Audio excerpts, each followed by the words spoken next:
Hello, everyone. Hello, and welcome to episode 50 of the What the Sheep podcast, where myself and my dear friend Alana will be discussing, breaking down, probably crying, and definitely freaking out over the Critical Role Campaign 2 finale, episode 141. And an episode that was just over 7 hours long. The longest episode we've had in Critical Role history. Ridiculous. Did you have any like pre-stream rituals you did or anything to like prep for this finale episode? I had a good breakfast. I'm very lucky. I was one of the very lucky ones where the stream started at 12 p.m. my time, so time-wise it was really accessible. Mm-hmm. I had a solid breakfast and I drank a lot of water and a lot of tea. Yeah. And complained then about needing to run to the bathroom about like 5 times during the first half. But no, it Yep. was it was a slog. I remember feeling so exhausted at the end of it. Oh yeah. I'm just like Oh yeah. it was like 7:30. I was like, I think I might go to bed. I'm tired. Yeah. Oh No, it gosh. was all right. It was What a time did lot. it end for you? It's pretty late for It me. ended just after 4 in the morning. I think like Oh, 4 a.m. Yeah. oh, And I was like, the funny thing is I was so tired, like at the end of it all. But then like a few minutes after when I was like processing everything that happened and like hanging out with some of the people in the Discord, like I wasn't tired anymore. I was like, oh, yeah, I was just like I got my second wind talking about the episode again. yeah, fair. But it was great. It was great. I hope everyone who watched, managed to take care of themselves. I hope you didn't push too hard if you couldn't stay up. It's totally okay. We even decided to postpone this episode just so people could, rest up, get a chance to watch the Mm. whole thing, and then join us when they were ready. So I mean, we're obviously going to talk about it, but just a first question out to everyone who's watching now. How is everyone doing after all of that? How are you feeling, Alana, after it's all come to a close? Like I'm first, pretty, like first overall, like yeah. impressions of the aftermath of it all. I'm pretty good. I am satisfied. Uh, I'm satisfied with like the first half really satisfied me. And then the epilogues and the stories I thought were very kind of bittersweet and Yeah. cathartic. Hmm. Especially certain characters' stories. I was just like, yes, like that's exactly what I need for that character. And not to jump ahead, but I feel like with like the age of the character specifically and kind of how young they are as an adventuring party, a lot of the epilogues were quite open and still like they Yeah. weren't settling down like Vox Machina Hmm. kind of did, and I really liked that. I think it would have I did seemed a bit too. strange if they're like, oh yeah, we're gonna probably settle down, have some kids. Like, not that that didn't happen Yeah. necessarily, but yeah, I liked it. I thought it was a really nice end, and it's still so open to them getting back Oh, together for one 100%. shots and things. So yeah, I could see people saying like when they started to cry, and yeah, Yeah. 100% when Matt started to cry. Oh Like I'd already God. cried before that, Yeah. but 100% as soon Yeah. as Matt like looked to Marisha and started to cry, I was just like, oh fuck, Yeah. oh Oh, god, I and it felt was that like too. not good crying. It was like blubbering Yeah. crying.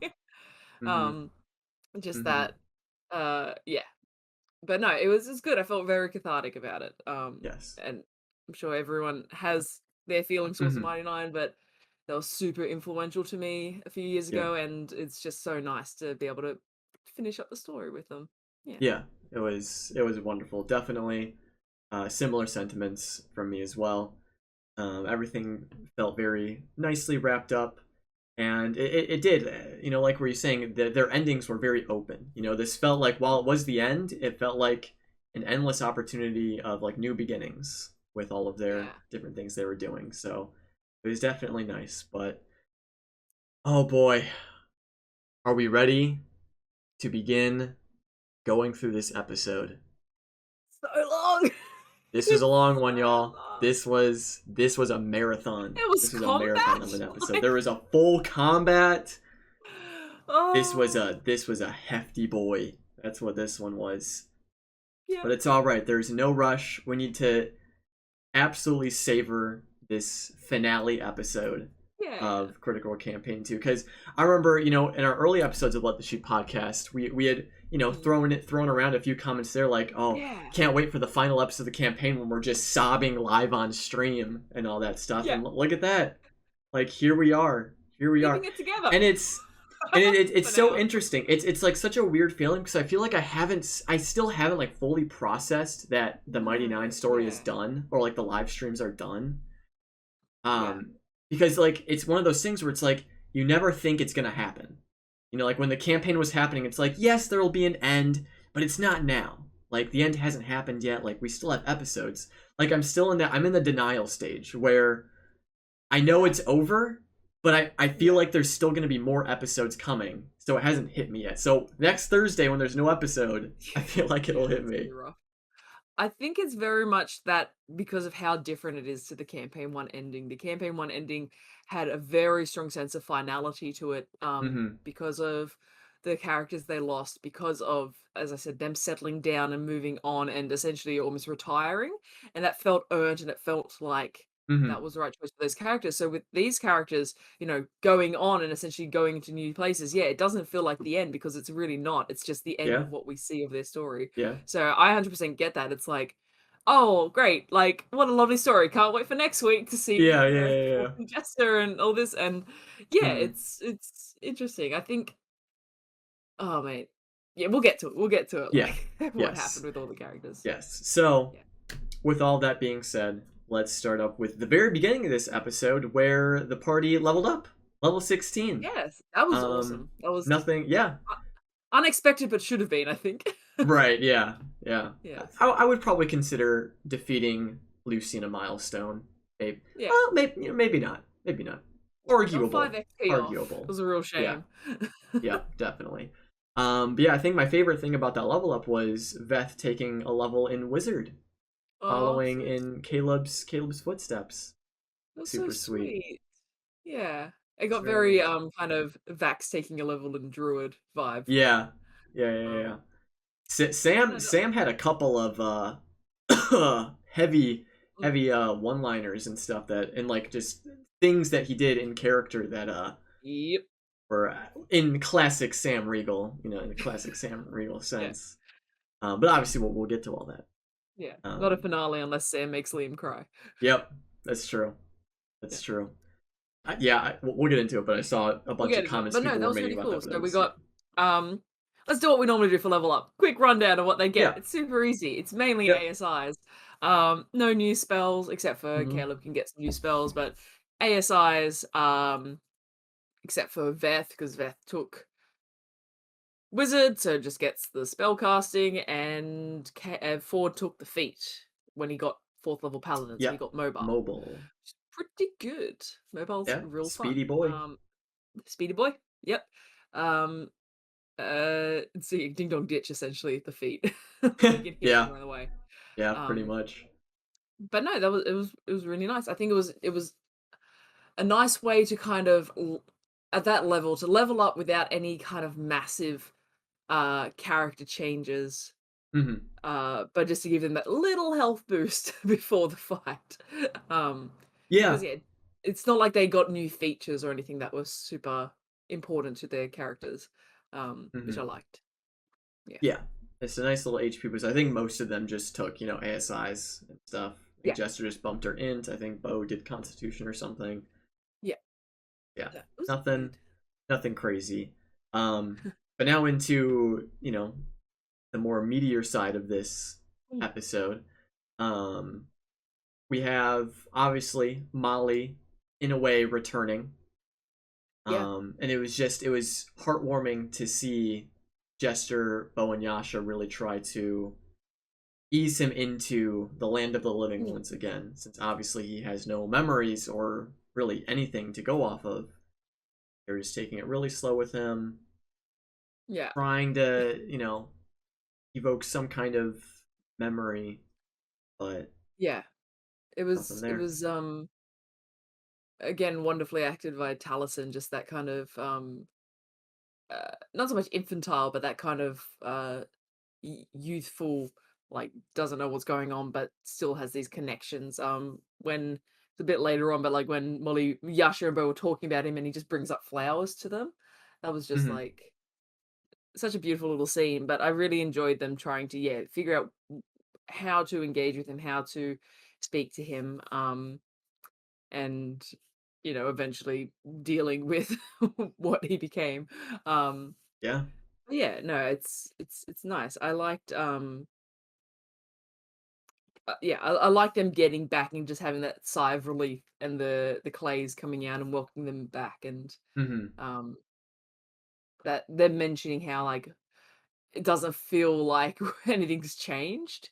Like we've Yeah. done all this, and it doesn't feel like anything's changed. And that was a recurring theme through this episode of we did it, but no one knows, and it doesn't feel like Yeah. anything's different. Yeah. Which is a really cool kind of hero's perspective, I think, in that sense. Yeah. It was a neat play on what a hero Hmm. gets. And it's one of those things where we talked about where it's like the Mighty Nine, they were never those heroes that sought to be in the Mm, spotlight and to, want to receive the praise of being heroes. They've always been yeah, very, very low key.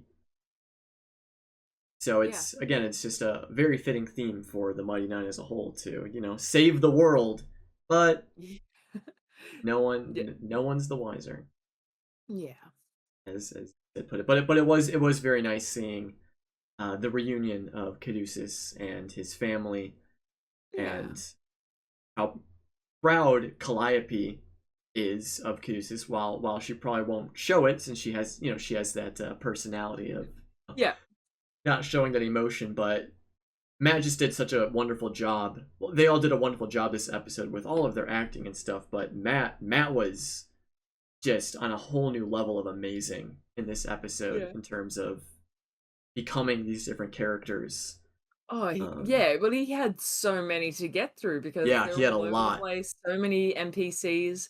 Um, Keeping all the because you got to think it's like each of those NPCs is almost like saying goodbye, so he has to do it like 20 times, 30 Yeah. times, of kind of signing off for these characters. Yeah, it's ridiculous how he keeps one all their voices straight, and two just all their Hmm. motives and feelings straight. Um, yeah, it's envious of It's his ability to do that. amazing. It's amazing. Yeah, It he is had amazing so though, yeah. many, so many uh characters to juggle this episode. One thing I do want to bring up, going back to Molly, is when they were trying to make him remember something. He mentioned a dream that he had Mm. of an angel and a woman in a red cloak, Yeah, yeah. a So red dress or something. that was a little bit on after like he got so so Jester did Oh, the was that Greater a little? Oh, that Restoration. that was the, Yeah. yeah, that's right. Yeah, that was after he had kind of woken up a bit. Oh, We can gotcha. talk about it now. Yeah, so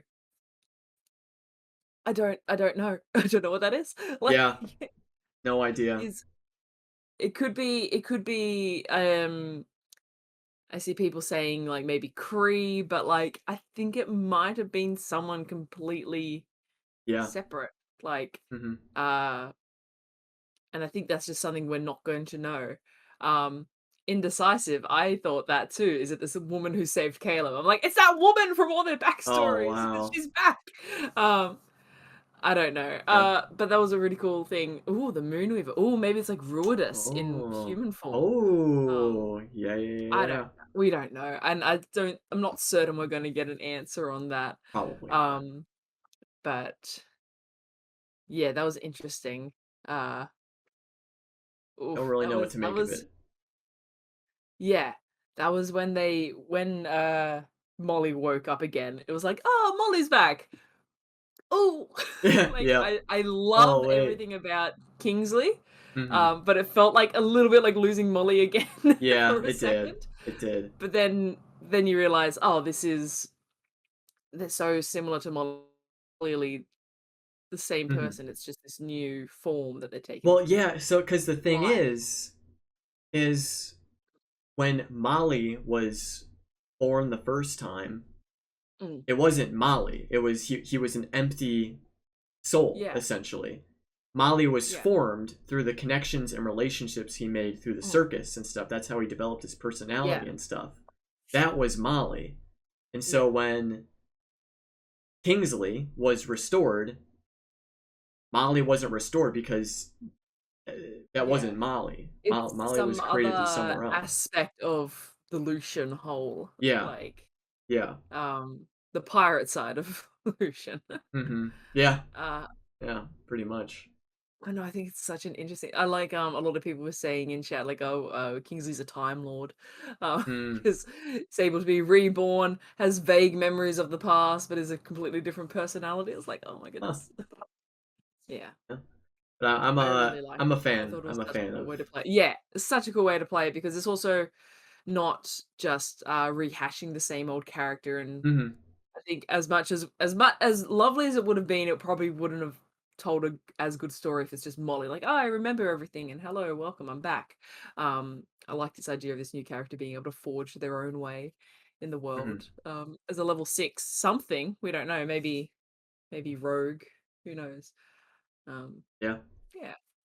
it's Uh, definitely but definitely nice. but before that we had uh we had Caleb going off by himself for a little bit. Oh, yeah. And releasing Frumpkin Oh, so early in the episode. so So early in the early. episode. I get it. I hate it, and Yeah. I wish it didn't happen. Oh, It was beautiful. I wish it didn't happen.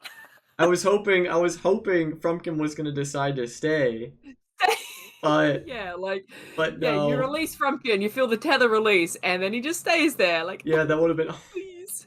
But he just left. Yeah, it's Oh, it's. I guess it's better that way. yeah, We love the cat. That's the problem. yeah. Yeah, no, I understand. it was really sweet. I thought it was a really cool. I mean, we'd talked about it before when Caleb had mentioned doing it, Yeah, but I think it was a really cool thing to see this uh, magician essentially free their familiar. It's not yeah. something you hear about or think about. Hmm. That this thing is bonded to them, and yeah, letting it go back to the Feywild. I just And yeah. the overall sentiment behind it, from Caleb's perspective, was Caleb needed Frumpkin as a support through everything that he's Yeah. done, but the idea that now he doesn't really need that support anymore, or that now he has the support of his found family, Mm. Frumpkin isn't as needed anymore to help him through everything, which is a pretty big stepping stone in Yeah. Caleb's story. Um, Hmm.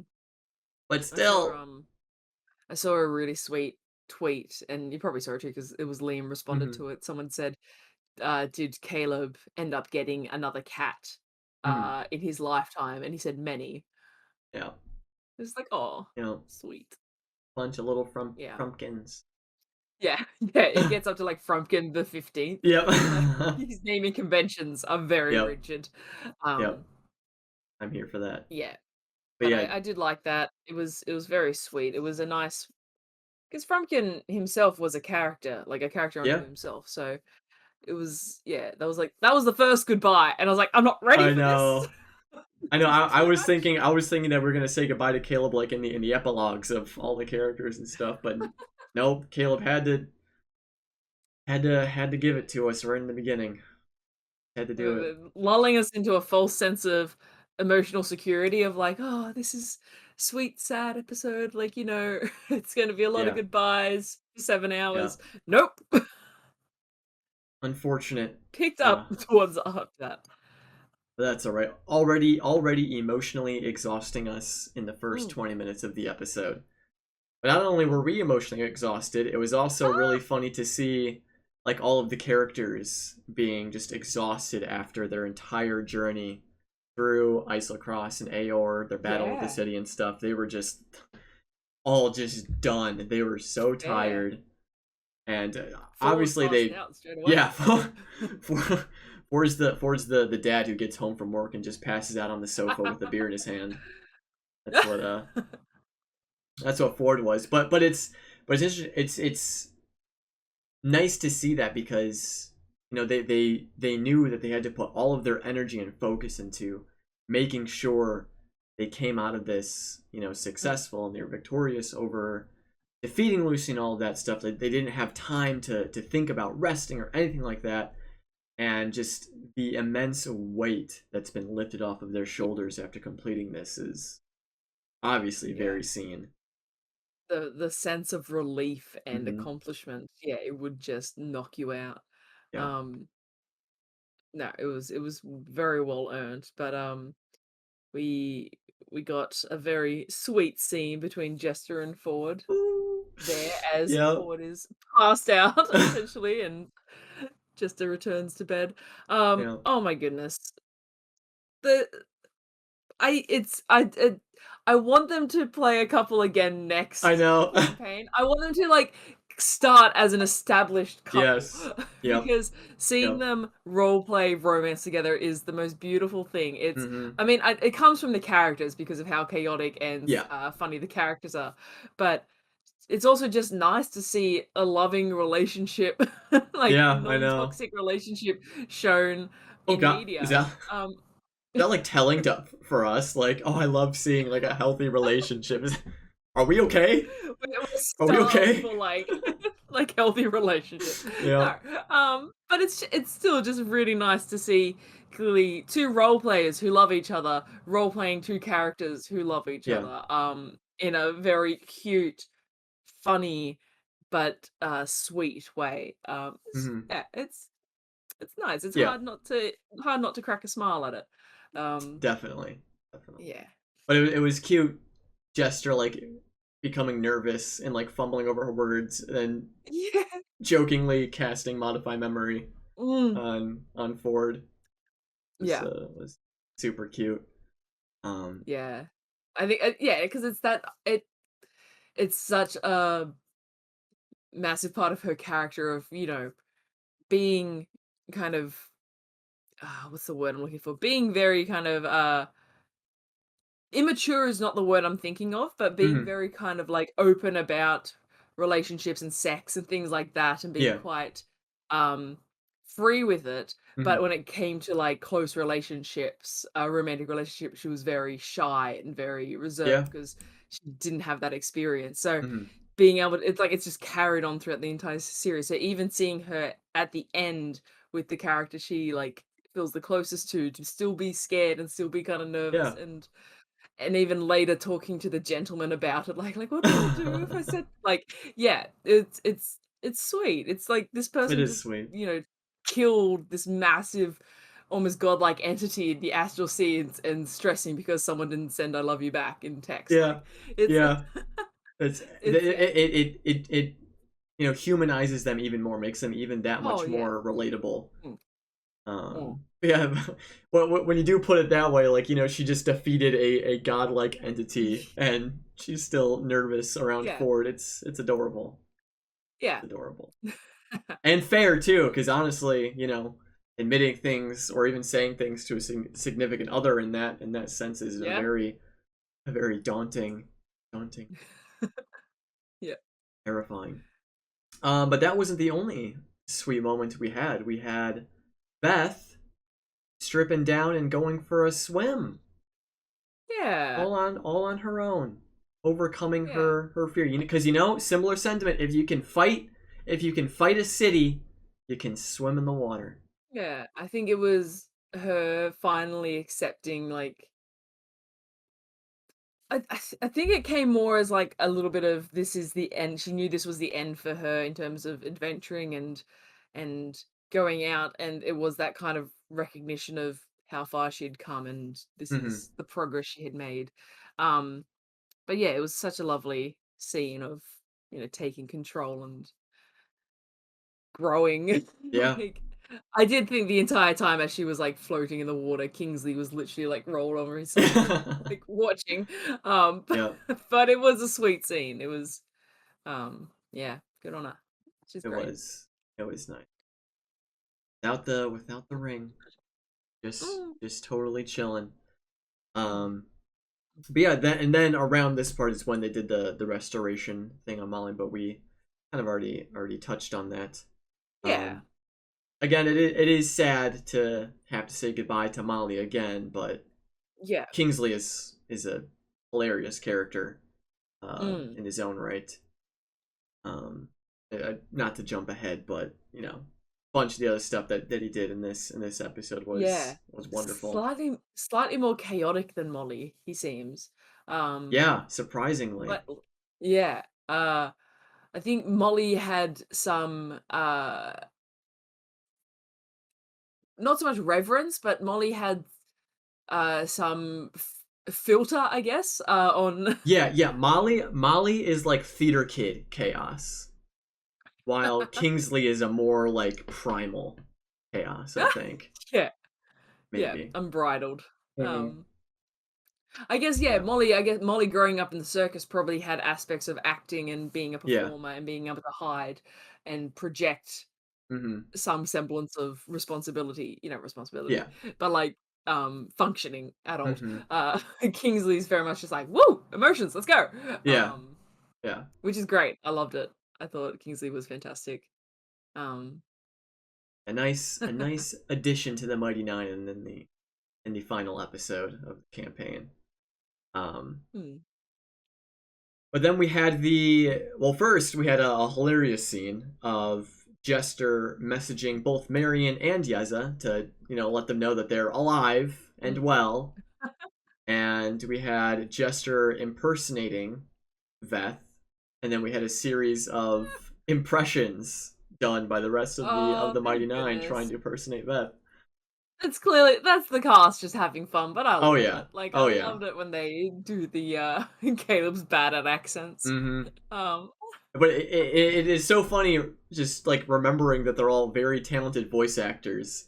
So them yeah, like voice acting as their characters, trying to yeah, impersonate someone else with as a bad impersonation is really yeah. hilarious. Really, really hilarious. Yeah. I think Caduceus's impression was probably my favorite. It was He just started and stopped immediately, yeah. didn't he? Like, ah! Yeah. I Oh love how man. that's just like the immediate like do a Veth impression. Ah, Ah! this is this. Yeah. It's so good because Sam would do that not a lot, but like sometimes at the start of like episodes of Critical Role when Matt would be like, "All right, Mighty Nine, like what do you want to do?" and like no one would say anything. Sometimes Yeah. Sam would just be like, "Ah," and just like Yeah. start off the episode with that just to break the silence. Get into character He and did just that in a few occasions where that's just how he yeah. started the episode because it was just silent. Oh my god. Um, There's like way back, there's this one Sam scream or Veth scream. I was still not at the time, I think, but I think it's way back just before Uthadurn and they're fighting and it's like Sam, you're up. And he does like the yeah, like yeah. I want to find that clip again because it's one of my favorite not screams. Um Oh man. but it's iconic. It's iconic, the scream. Oh yeah. I I I love it so much, so much. Yeah.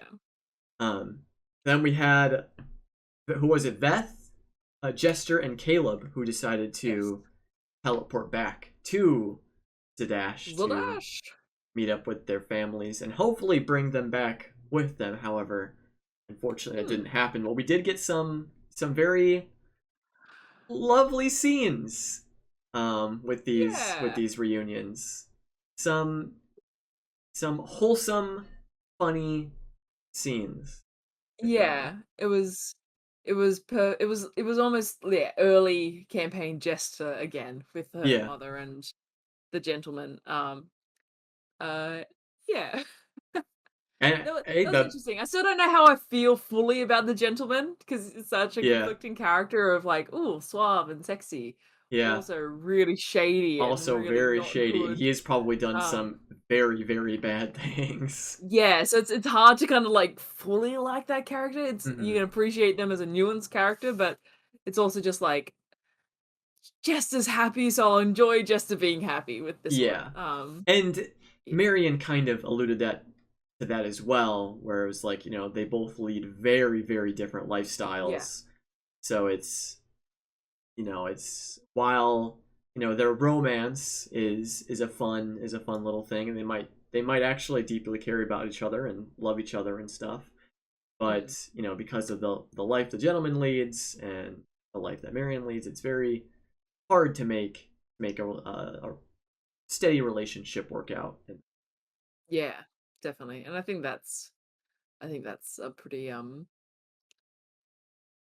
it's probably the best that Jester could expect. I yeah, think. Yeah. I yeah. think they're gonna get Jester very married. much lives in that fairy tale mindset of, happy endings and stuff, and we love Yeah. that for her. But unfortunately, the parent trap can only go so far in this Yeah. instance. But hey, Yeah. I mean, it worked, more or It less. worked. Yeah, it worked to an extent. Yep, yep. Way, way, way better than I initially thought. I honestly I didn't know what was gonna happen with this Yeah. this parent trap stuff. I thought maybe the gentleman was gonna kick him out or like just like isolate himself from Marion and not like have any interaction at all. But Mm. Yeah, it definitely took a while for the gentleman to warm up and like yeah, actually break down those barriers, and it was clearly Jester's work as Jester yeah. just breaks down people's They barriers. they definitely Um warmed up quite a bit apparently. yeah. Yeah, Yeah. Jesus. I mean, God damn it. Yeah. my God. Oh my goodness. But my Very fun. No, favorite was I'll stop saying that. my favorite was I love Luke. Luke might be like one of Oh, my favorite characters of this campaign.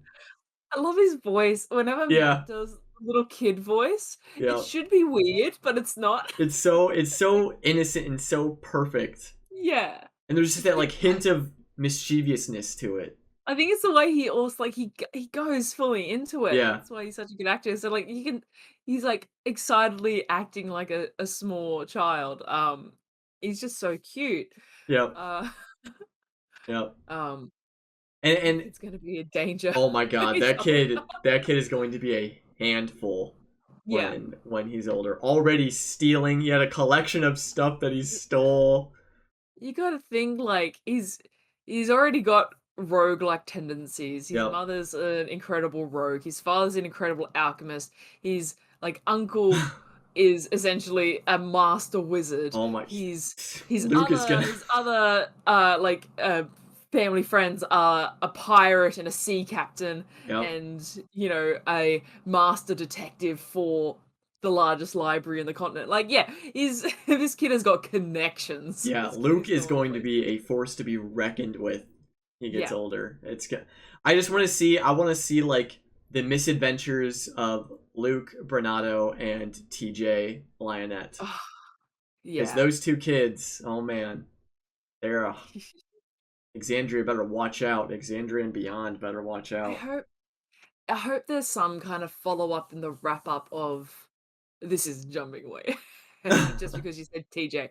Just with TJ and Bo's mother, I'd be interested Hmm. to know, even though I know like questions finished submitting before this episode came in, so it's hard to ask questions, but I'm hoping there is some kind of like what did happen to the lionettes in Commorta Yeah. post everything that happened, Hmm. because we know a little bit what happened to the father, but I kind of want to know if Bo ever did anything more with TJ. That'd be an interesting wrap up question, I think. Yeah. Yeah, because that'd be cute. TJ and Luke together. Yeah. Let's It'd do be it. so nice. Arrange a play You know date. what? And Throw Kiri. Kiri. Yeah, throw Kiri in there Yeah, too. You know exactly. what? The What the the other three what the other three children did musketeers. they meet? Henry They get Crabgrass. to Put Henry Crabgrass in a pot and take him around. Put him in a Oh little my little goodness. terrarium. That would be Yeah. nice. That would be nice. Oh my goodness. But no, that was adorable, and Yeza being, the most beautiful husband as Oh, always. Um 100%. I 100%. cannot believe though that they collected Veth's family and then immediately were attacked Oh in the my place they went. God, I I know. cannot believe it. Like, Cause I wasn't expecting combat at all this episode. no, I wasn't expecting that at no. all. And I We should don't have. know We why should we have didn't. because Matt Yeah. took the time to level them up. But I don't know why we didn't also, because we kept saying like gonna wrap up the service assembly. We know it's ending. Excuse me. Maybe it's just gonna be off screen. Maybe it's just gonna be Yeah. them turning Trent in.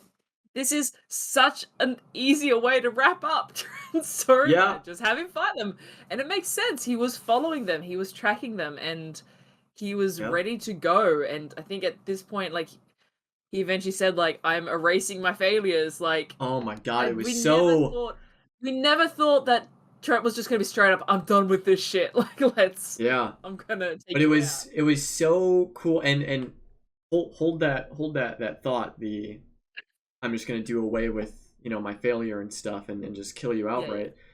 Because I wanna come back to that. Yeah. Um, but as soon as Trent messaged Caleb, I was like, oh shit, is this just Matt like setting up like something for like after the campaign and stuff? Like Yeah. what's happening? But then Trent was like, let's talk about this, and Caleb was like, where and when? It's like right Yeah. now, Ugh! outside. I was like, what? No! No, no I don't remember way, who it was, but I just no wrote in my notes, way. someone said, "This bitch," a lot. Yeah. Probably Marisha, but just like, "This bitch."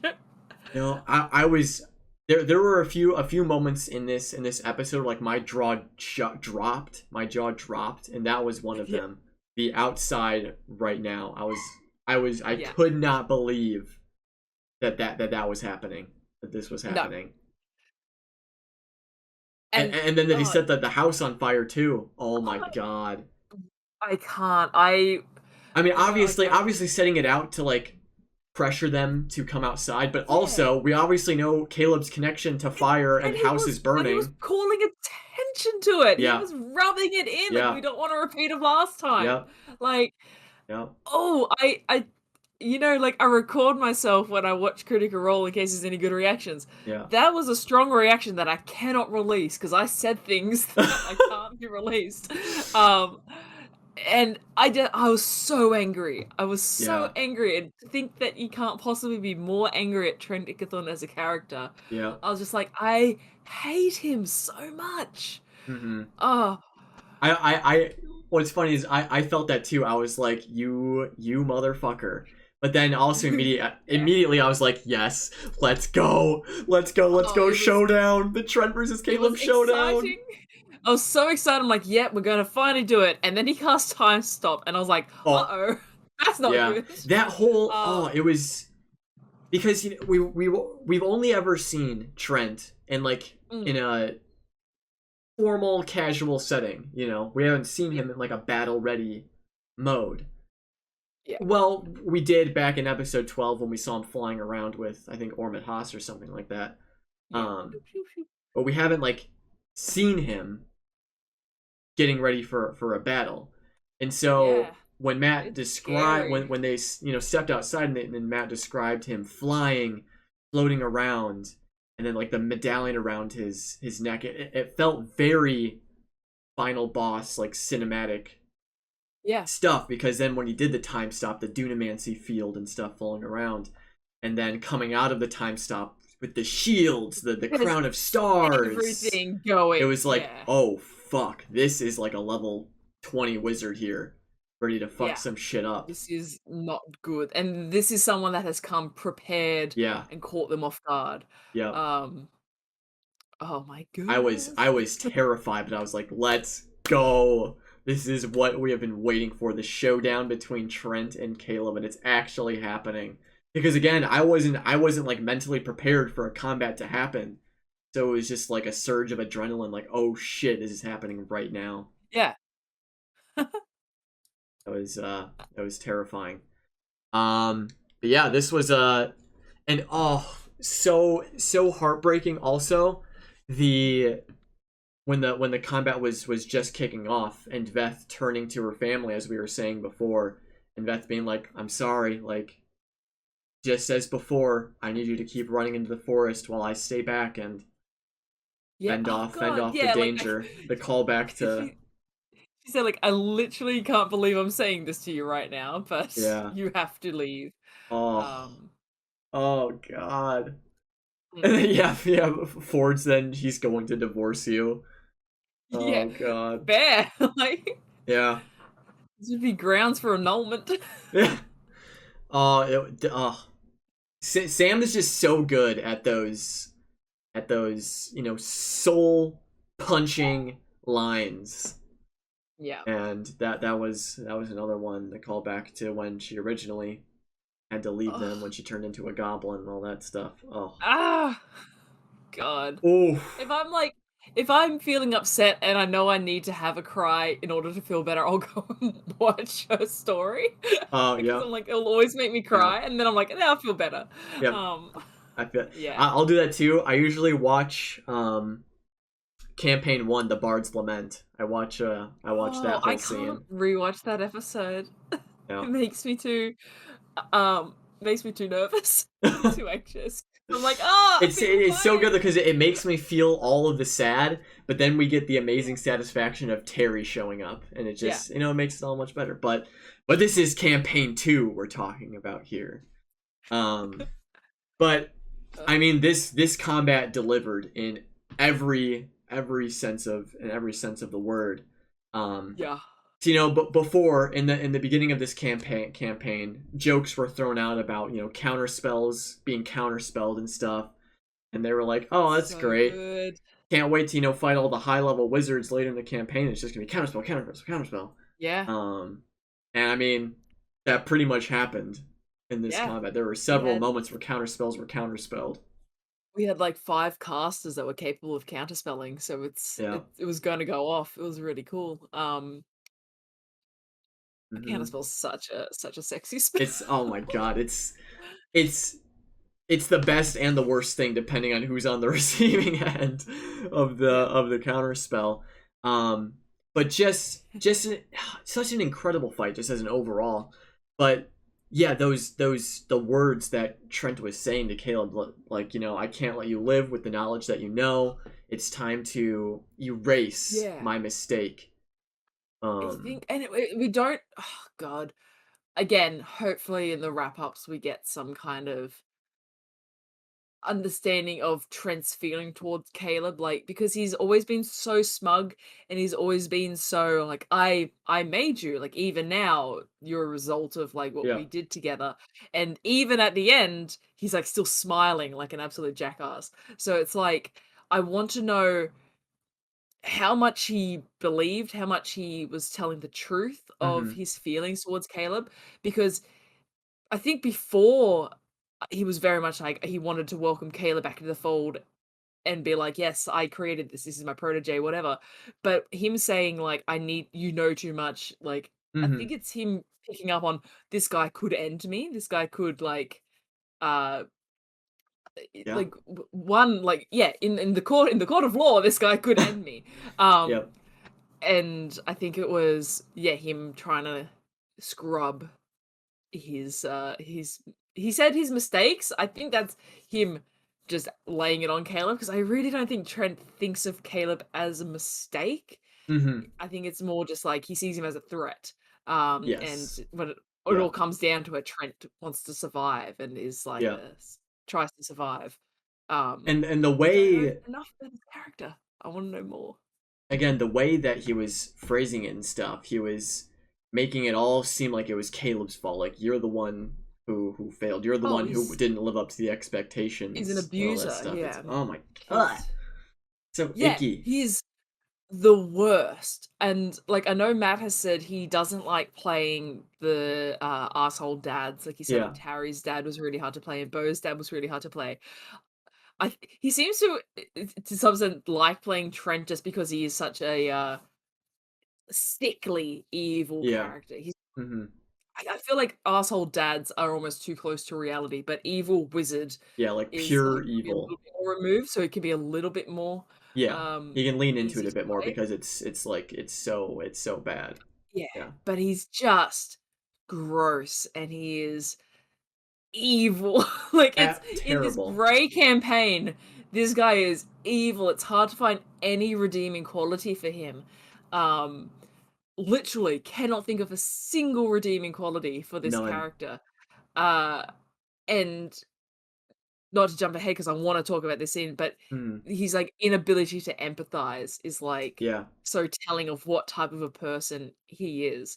Hmm. I just bravo, Matthew Mercer. I hate this guy so Yep, much. yep. Like, That's when you know it's a the villain is Joffrey good. Baratheon effect of Yeah. like, yeah, the character's good if you hate them so much.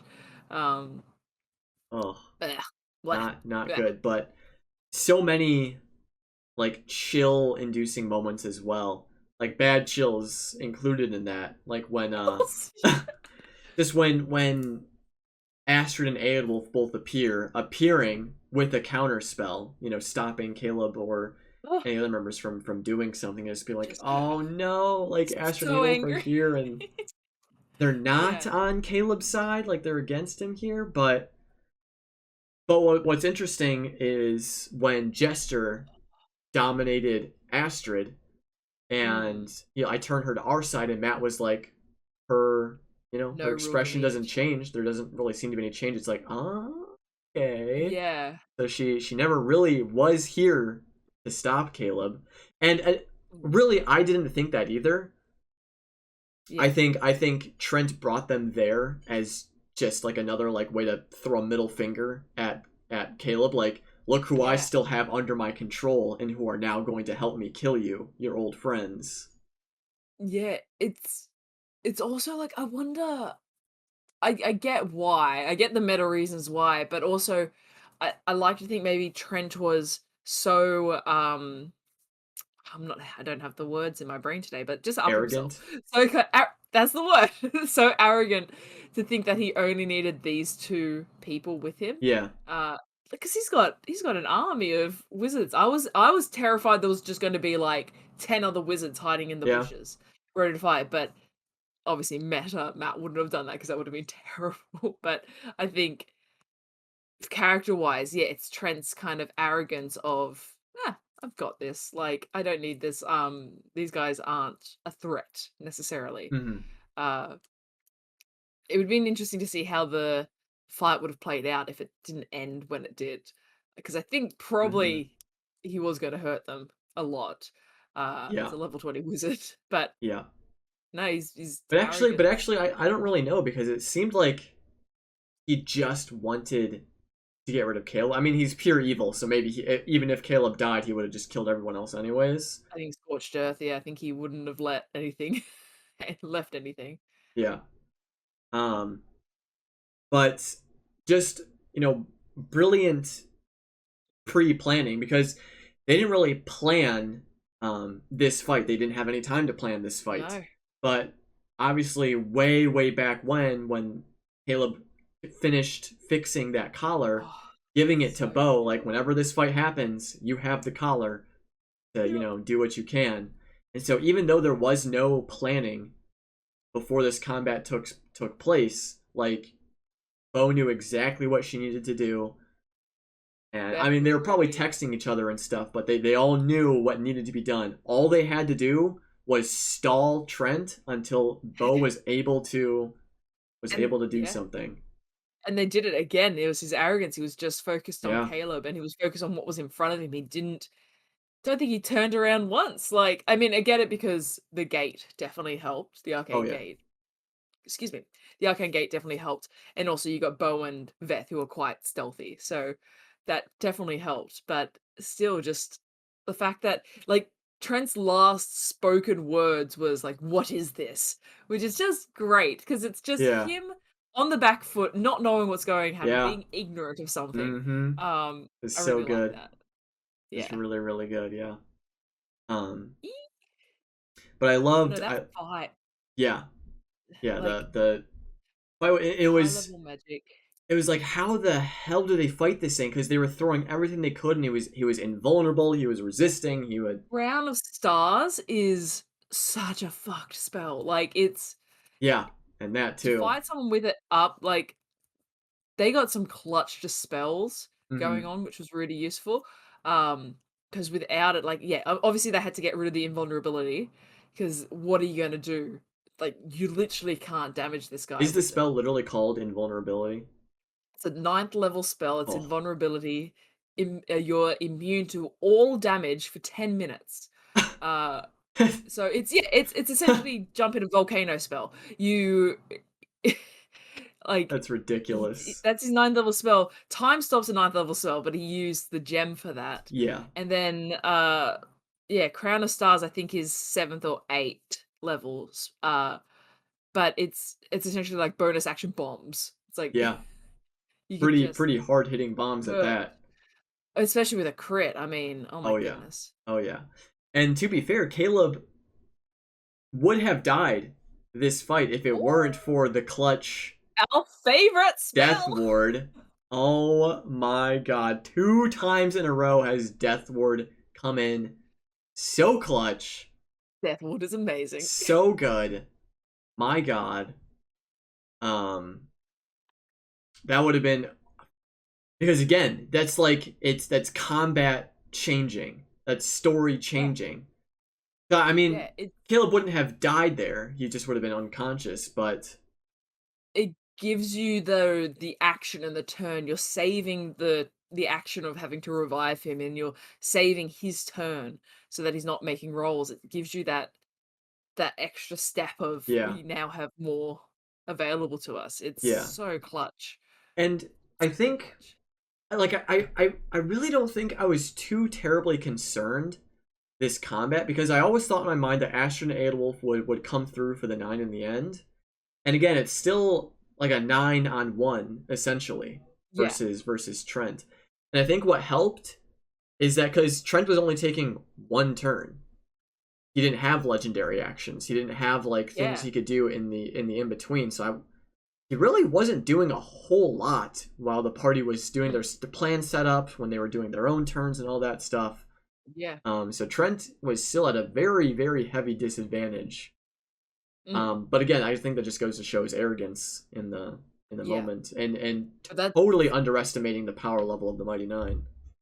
that's when, like, invulnerability is becomes his Yeah. spell of choice. Like, Yep. because he could have had power word kill or something. Yeah. Um, but invulnerability makes the most sense. Like, if you're a wizard, you're still squishier than like the weakest Yeah, because I think in the end he barbarian. probably had only like just around above 100 hit points, I Yeah, think. it wouldn't have been a ton. He's also an older man. Yeah. Yeah. But yeah, it's and like yeah, Matt was saying his strength's low, so he's a typical wizard. It's just Hmm. um that's why wizards excel and why wizards are terrifying, because they have these spells, they have these magic items. This guy was like a damn magic shop Yeah, walking around with for all the real. items he had. Um Yeah, I'm surprised it took them so yeah. long to go through his person after they took him Yeah. out. Looting an Archmage, like, oh my god, there's gonna be some Yeah. serious stuff on him. Like a battle ready Archmage. Like, Yeah. jeez. But I with Astrid and Aodwolf, it was always very much, and it's been with that way with them this entire campaign of they don't necessarily care about the Mighty Nine. Hmm. They care only really for Caleb in the strange extent that they do. So I could see them not necessarily maybe going out of their way to hurt the Mighty Nine, but they were very much like once it settled down, they were just focused on Caleb and dealing with Hmm. Caleb. Um, I really enjoyed Aodwolf and Ford fighting, and Yeah, I love that it was whenever nice. Ford's like, "Hey, I don't know what you guys are doing, but I'm trying to survive here." So he kind of like had to check in on if they were still fighting with Uh-huh. Aodwolf. But that was that kind of like seeing eye to eye of what Hmm. was going to happen, and we got confirmation Aodwolf is a battle master. We can Yeah, assume he might yeah. have been. There are some other classes that give you maneuvers, but It's uh, pretty cool. yeah, just trying to figure it out. But yeah, we could assume probably battle master. Yeah, that's the most Which is likely cool. case. But as Yeah, Marisha had pointed out, there was a lot of underlying sexual tension in this yeah, that was an combat. easy fight. Yeah, Yeah, this was the bisexual maelstrom that we were waiting for, and then it was when his like even when Liam said that, he was like, "This is exactly how I wrote it. This is yeah, this is exactly what I wanted." Ah, it was so good. It was yeah. so good. And That was funny. yeah, yes. Um, but Essek, I want to bring up Essek in this fight, calling out to Caleb, saying that he was scared of the power Essex. just being so open and vulnerable to Caleb in that He moment. Yeah, like, because this is not just, like, their wizard friend who's like, "Oh, I'm gonna help them fight," because he fight against another wizard. He knows Trent, and he Yeah. knows what Trent's capable of, and this is a guy that's already super anxious about everything around Mm-hmm. him.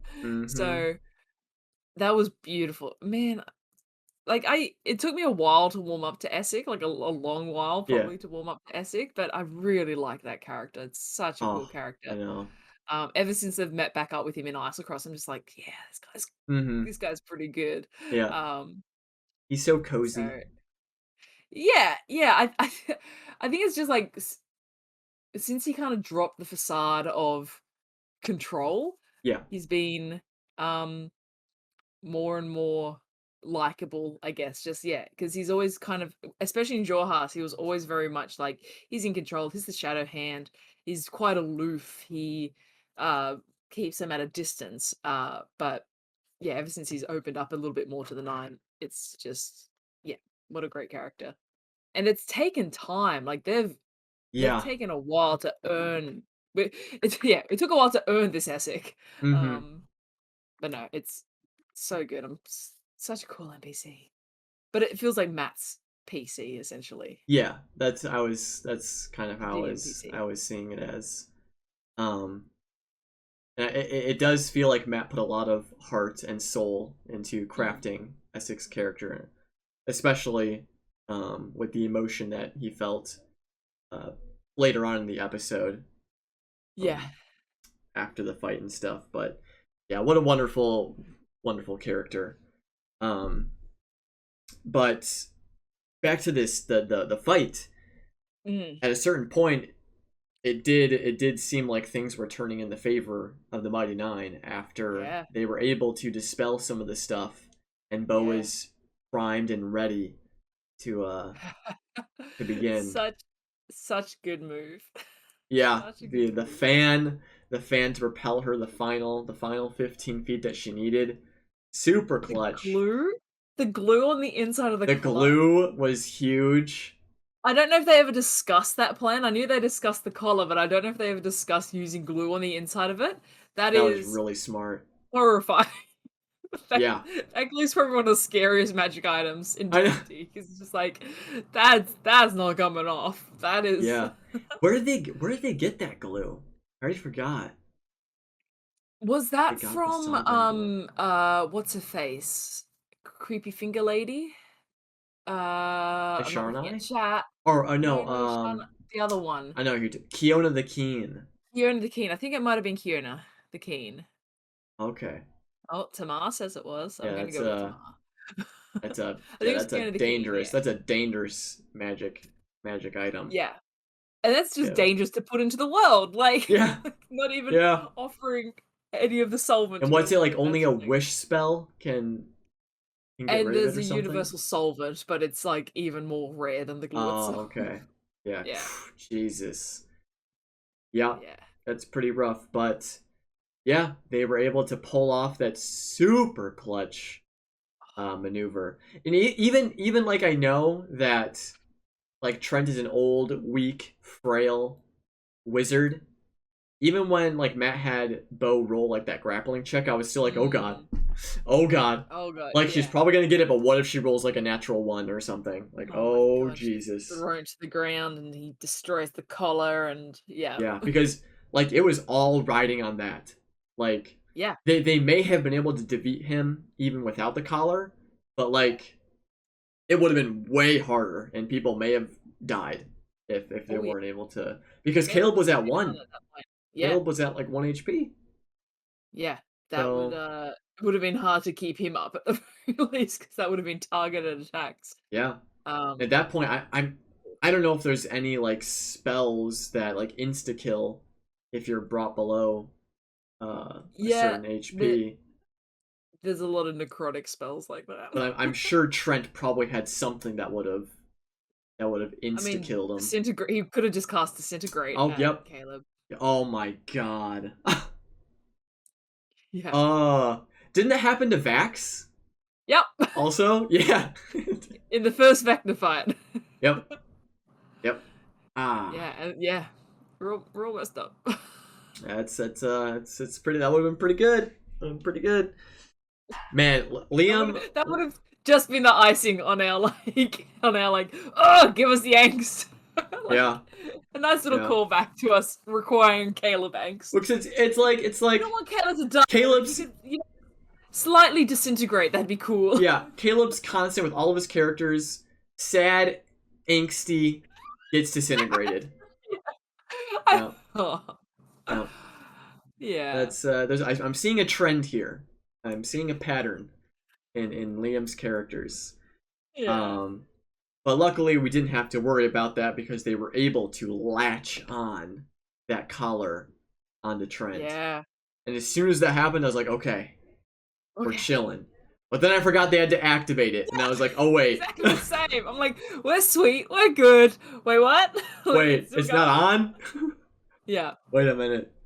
Um, But no, it but was I saw a lot of people on our Discord chat too, because once they got it on and they brought Trent down, like they dispelled the flying, yeah, they brought Trent down, the kind of slow convergence on oh, Trent. I saw a lot of yeah, people in chat saying it was very like Ripley-esque of them just all crowding around and readying attacks to light them up. But it's I love those moments of just they kind of coming together and standing over the foe and making it work. Um, Interested to see kind of what would have happened if because Caleb failed the check to activate it if Astrid had yeah. failed as well. Oh, Like what might have happened next? and I Wolf don't could know. maybe try. Yeah, I don't know. That would have been well.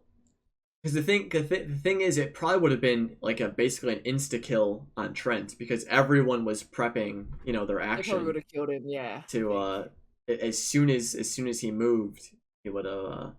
I I said it before, I was hoping at some point there was a contingency plan for Trent That's oh my to god! I continue. thought that was gonna But happen. it might have been like a thing if he died. Like if I died, the contingency would trigger. So maybe it's a good thing they see. There's a question I want to ask Matt. I Like know, but there the was wrap up's like yeah, one of the definitely lines, contingent. something that Trent said He was just like, "Oh tweeted. shit!" Like this is the trigger word, or like this is the trigger for the contingency. Yeah, But luckily it didn't happen. But yeah, I was terrified that I something like that was legitimately gonna might tweet happen. Matt that like did Trent have any contingency in place for if he died? Oh yeah, that's a I need to really good know. question. That is a really good Yeah. question.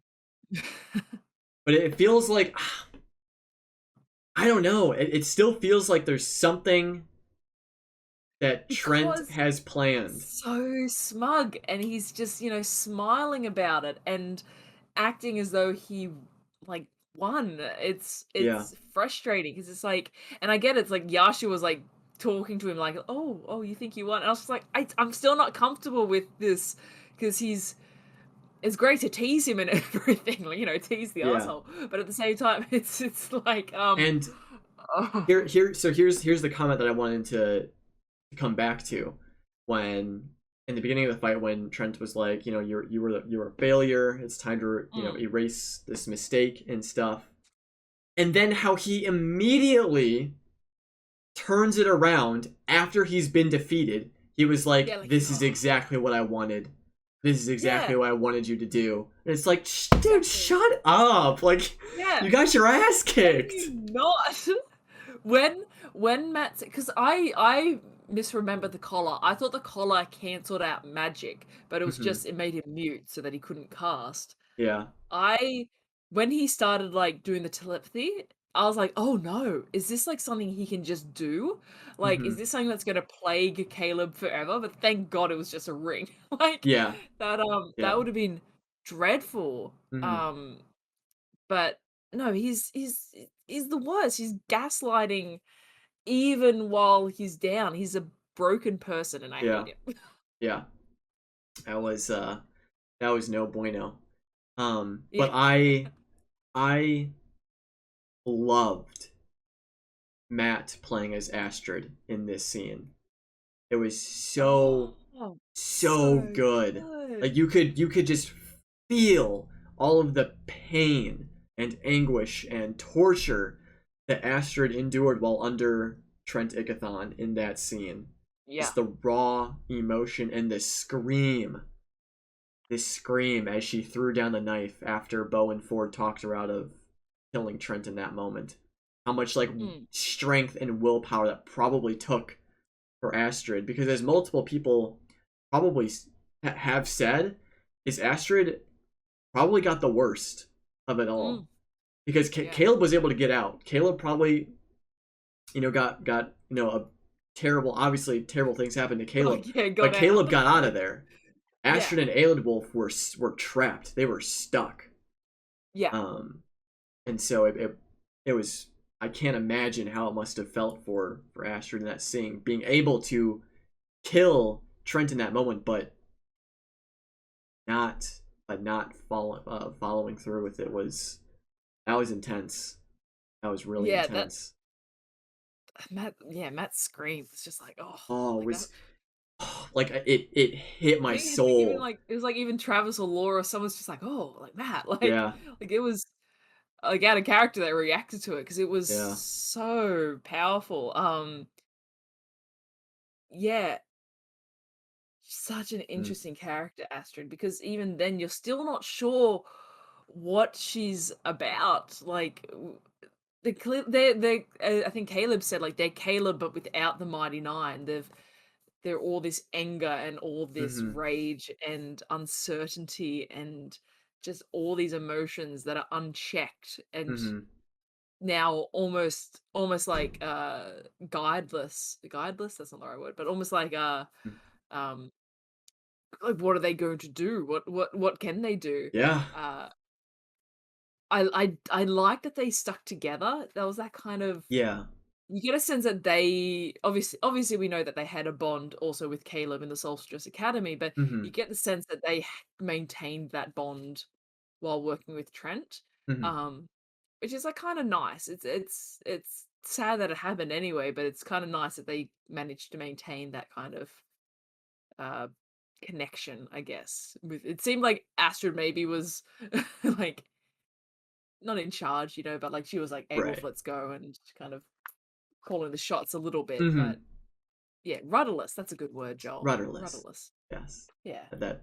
definitely fits. But it was also like beautifully depressing, um the Yeah. departure of Astrid and Eowulf, because it was Yeah. like, and also like so poetic, having the original trio standing over the body of their old master, standing victorious, Yeah. like fully triumphing over their abuser in that moment. The imagery of that scene was Yeah. really good too. But then the tragic part is Astrid and Eowulf leaving Caleb behind, Mm.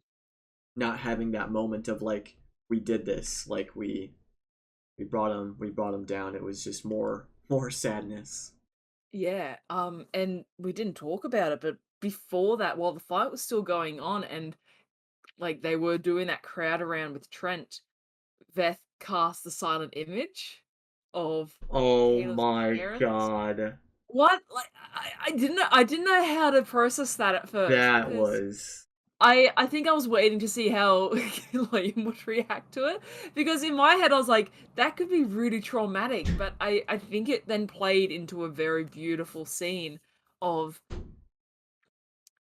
having these figures there, it even felt even as an illusion, having them there. yeah. It felt very reminiscent of Harry Potter and the Goblet of Fire, when Harry's facing off against Voldemort and his parents appear at his side to help him Yeah, fight against the evil. It was, yeah, that broke me definitely as well. yeah. The silent image No, of that Caleb's was parents beautiful, and that appearing. was, yeah, I think that was the first moment Liam was like Yeah, crying because of Sam Riegel. yeah. Um, Oh, oh, so good. That was so perfect. we My got some God. really good Caleb parent moments this episode, Oh and yeah. it just makes me love the character even more. I know. We'll Oh get to it, I know, but I just wanna stress how much I love Caleb. Like, yeah. That was so beautiful. Um, Yeah, oh that goodness. was that was good. That was good. Caleb is Harry Potter, so is HP. Oh, Yeah. um, yeah, it was great. Um, heartbreaking, heartbreaking scene in some aspects, but Yeah. man, the moment that they knew they had beaten Trent was just so Was satisfying. I wonder like if the cast knew if anything was going to happen like this. If they had any inkling that there was going to be a combat this episode and that Trent was going to turn up and fight them, or if they were thinking of other ways they were going to have to deal with the Cerberus assembly and deal with Trent. Hmm. Um, they must have had some kind of inkling. I don't know if they were going to confront Trent, excuse me, themselves. I think when Trent was initially talking to Caleb, saying like, Let's meet face to face," Yeah, Caleb's response was very much like, "Yeah, let's go, bitch." yeah. It's and wasn't expecting it to be now and here. But Hmm. I think it was I think it probably would have happened one or the other. I like the idea of not killing Trent. That works out way better for them. Hmm. But yeah, Matt kind of just brought it to them. Yeah, yeah, pretty much. Yeah. And then can we just talk about pissed off Caduceus for a second? The booming voice, the blacked out eyes. Oh wow, yeah. Yeah. Cad's I'm mad. making a list for a Madusis video. Mad Deuces, yeah. That was Yeah. that was scary. That was He terrifying. yeah, he I mean, rightfully so. Like he's burning his family home and putting his Oh family at yeah. risk, but also just his way of reacting to Aelwulf and Astrid of like, yeah, you did this, like you need to Yeah. fix this. Um, but the empathize scene, the command Ooh. spell of just like empathize, empathize, empathize, Yeah. and it's like he's incapable of doing so. Oh. Yeah, like at first when that was happening, it was like funny in the moment because he was just like trying over and over and it just kept failing. But like Yeah, when you like imagine that scene actually like playing out in real time, like it's pretty powerful stuff. Like yeah, Caduceus desperately trying to make this hopeless man feel any emotion at all, and it's not happening. Trent is literally incapable of it. yeah. Pretty rough. Yeah. It's pretty Caduceus and rough. Trent, like if you think back to the first time they met, like Caduceus does not mess around. He's Nope. No, he does not. But speaking of Caduceus and Trent and stuff, like this, when you remember and think about Caduceus's mic drop moment he had with Trent, where he just totally obliterated his ego. yeah. Um, Ooh. that speech was is so symbolic in this fight because Trent's arrogance showed very strongly in this fight. He brought Mm, along with him people who would seek his destruction at a moment's notice in Astrid and yeah. Eowulf. He was surrounded by people who, didn't really care about him. Um, no one is mourning him now that he's been defeated, Mhm. and and the fact that like love is what makes people. Love is Yep. what triumphed. Yeah. Caduceus's death ward on Caleb to bring him back alive. The healing that Yep. was just being sent towards Caleb. Astrid and Eowulf betraying Trent to help Caleb. Yeah. It just, really puts that He whole speech into perspective in this fight. because he started with like "You're a fool," and it Yeah, so adequately sums up Trent. He is yeah, an arrogant fool.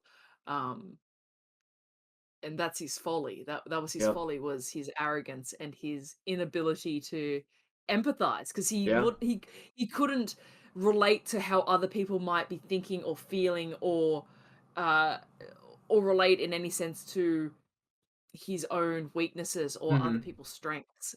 It was him. He was this self-serving, chaotic, evil, arrogant fool. mm-hmm, Um, he was his own downfall. yeah, Um, yeah, which is, oh, so good. It was it made it all even better. No, Flipping good over to fight. Unexpected, but so glad that it happened. And did the break happen when they clicked the collar? yes, When it was activated? yeah, Yeah, I think so. Yeah, yeah, yeah, yeah. yeah, yeah. Because I remember we were getting close to the break point. Someone was saying, like, 20 minutes to break, which was Yeah, odd yeah, because it's yeah. like we've never had a warning like that before. But we were Yeah, like, so it was 20 like, oh minutes to god, break. what happens? Does Okay, someone it's like die? Like what? yeah. Yeah, I was like, someone's either gonna die or they're gonna win this. Yeah, Um, and it really could have gone either way.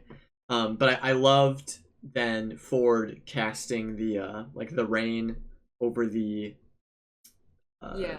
over the clay house, Shape water. the shape water, and then finally Clean clutch. returning the I love you too to Mm. Jester was super In the super rain. in the rain. Travis knew what he was doing. Oh, Yeah. just a That's very good. nice romantic scene. A very much needed wholesome moment after after Yeah. the intensity of that fight. And I also loved because Kingsley wasn't in this fight. I loved Taliesin being like, and like 30 minutes down the road, Astrid and Yeah. Aelwulf pass Kingsley just walking on the Yeah. road. What the hell? Yeah, that was Uh, that was nice. That was nice. it's a nice yeah. No, man. It's such a good fight. As you said, I think the highlights for me uh the highlights for me were just Trent's overall arrogance and ignorance, Hmm. Astrid and her role in the fight, and just how succinct the Mighty Nine were in their Yeah, plan coming together. it was a It short was so combat, good.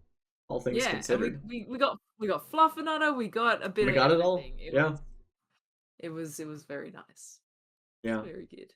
It was the showdown that we were all waiting for, and Mm, I wouldn't that we have weren't wanted it any. expecting. Yeah, I know. It was oh geez, but it's actually interesting because it felt like they probably could have ended the episode there. Yeah, Like I felt that's like what I they was didn't really thinking. have to then extend the rest of the finale and stuff because it felt like a good cliffhanger moment. Yeah, Because like they could have gone to break before the combat started and then ended the episode when maybe after the scene of yeah. putting the collar on and wrapping all that stuff up and then ending the episode and then Mhm. coming back next week with the finale. But totally understand why they would want to get it all done in one Yeah. in one go. uh but yeah, then we had a nice I love that because then we had like 5 days I think ish of downtime where they Yeah. spent rebuilding the house and all that stuff. I just like the idea of them having to like baby feed Trent during I don't like that during idea. this That weirds time. me out. Well, I don't like it, but it's funny. It's funny seeing Yeah. Trent fall from such high Yeah. graces. It's such a weird because you're like, ha, we've done it, we've bested the evil wizard, and now it's Yep. like, and now we need to care for him like a Yeah. small Now we child. got who's who pulled the short straw? Who's gotta Yeah. feed him now? Who's gotta change Yeah. his diaper? Oh Yep, jeez. yep, that's Oh that's what god. weirded me out. Yeah, well, Uh, yeah. I don't even. Those are the it's details of the campaign I do not care to know about. in the wrap-up talk. Yeah. Let's kind of talk about it. Yeah. So how did they take Um, care of Trent? Like what? oh my In goodness. detail, what did they do? Yeah. Not good. But I did like Bo, you know, telling Caleb like, when you're ready, pulling out her Yeah. journal, when you're ready, Ooh. we are going to write your story from beginning Expositor. to Oh my end. god. Everything that you went through was Yeah. She really was shone this wonderful. episode as an Hmm. expositor. Oh, 100%. Yeah, that was and it's so cool to think like we're at episode 141 and it's Caleb sharing his story with Bo and we go all the way back to episode like 17 or 18 Yeah. where he shared the story with Bo and like, at the time he did it because he wanted access to the Cobalt Soul and, like, she was, prying eyes. Yeah. Um, but it's just so interesting that, like, this relationship has stayed this way all the Mhm. way through this, like, we call them the Empire siblings, but it's just, like, this connection that they've had of trust, I guess. It's always been a Yeah. bit like I think early on it was very much mistrust, but just together, I think Caleb and Bo is like one of my favorite relationships in the entire show. Definitely. Um, The Empire I kids. miss them sitting next to each other because Oh, I know. Oh, I wish they could have been around the table again for the final yeah. episode. That would have been Oh so god. nice. But I understand there's probably regulations they have to follow Yeah. and all of that, even if they are all vaccinated and such. Yeah. But then it was Uh, nice having then Astrid and Aodwolf come back yeah. after all that That time. was really good. I wasn't expecting that. Yeah, I thought we may have seen the end of them and they were just gonna run off and Mm. leave it all behind. Yeah. But Oh god. no, they came back, told their story, and it's interesting that they then, when they were telling their story, they didn't mention any other members of the Cerberus Assembly. Yeah. It was just Trent. Yeah. And with the insight check, we know that Trent was obviously the one they wanted to do away with the most, but they're also looking out for themselves because of the other members of the Yeah, assembly. I think it's and I think when we've talked before about like what Caleb's end goal, we've always said like, oh, it's him taking down the Cerberus Assembly, but Yeah, I think maybe yeah, that's like very highfalutin goal. yeah, So I think I don't know, it's so tricky and it's just I think it's so reminiscent of this entire campaign being a great campaign to let someone like Ludinus still stay in power, when clearly they yeah. so corrupt themselves. Um, it's And it's because I mean he went down so easily, like in quotes, like they had pretty damning evidence oh yeah, to put Trent where he belongs. it's a bit of a Um, kangaroo court but of it like yeah let's get rid it of this it guy. it felt like I don't want to say it felt too easy because it felt very satisfying and very well earned It that we was got it. earned, yeah, But it was like, was Trent like just a scapegoat? Like the rest of the assembly yeah. knew that like he was That's what gonna I be the felt. one, like someone had to give. And when they Someone had to realized close the Trent was the one that was leaning towards that way, they're like, all right, put it all on Trent, so that when he goes away, it relieves pressure off of us, and now we're able That's to continue doing what we're 100% doing. what I felt. Yeah, it was very much because they did it in King Dwendal's court, so it wasn't the Cerberus Assembly. They weren't involved Yeah, in it. But 100% I could see it being like, yeah, we need someone's going to go down for this. And I mean, yeah, the right person went down for it. yes, But at the same time, it was very much like, yeah, like, because I can imagine Trent being like, oh, I'll have the Cerberus Assembly to support me in this. yeah, Oh no, I don't. yeah, Uh, yep. which is not to, yeah, we don't want to suggest, I guess, that what the Cobalt Soul did and the stories and the testimonies they gave weren't important. I think Oh they yeah, no, definitely yeah, were, but it's just mm-hmm, like, I agree. I think it might have been like someone had to go down and it was yeah, Trent. mm-hmm. um, yeah. Still so thankful that Still, he went down. yeah. Fuck that guy. I'm Uh, I'm not sure if to be concerned or excited by Matt saying like how like he got thrown in dungeon and he was just there, he had time to think and think and think. It oh, came across a I little didn't like that. ominous. Yeah, Yeah, that was it a got a little little too ominous. It's like ominous. this is him thinking about all the wrongs he had done and all the regrets he had Right. in his life. I don't think Trent's capable of regret. So in my Mm-hmm. head, it was like he's thinking of all the stuff he's gonna do when he gets out of here. like, Right. yeah, I took it as like a little bit more. No, Um. would have been better to kill him. Yeah. No, that was great. And then I also like in the scene of these 5 days passing, and then when Trent or not Trent, Yeah, Aodwolf and Astrid arrived back again, Tad put them back to work and yeah, made them garden, yeah. made Got them some flower gloves for Essek. I'm looking at my notes. I'm trying to figure out what I meant by this because I've got Essek GB and I don't know what that means. GB? Capital G, Goodbye? capital. Yes, it was Maybe? Essex Goodbye. Good stuff. Yeah, that's it. Let's go! Yeah. Yeah, no, it's good Um, because I wanted to bring that up as well, because in that scene of Essex Goodbye, I thought that was going to be the last time we saw Essex character for the campaign, because it felt very, very final and stuff.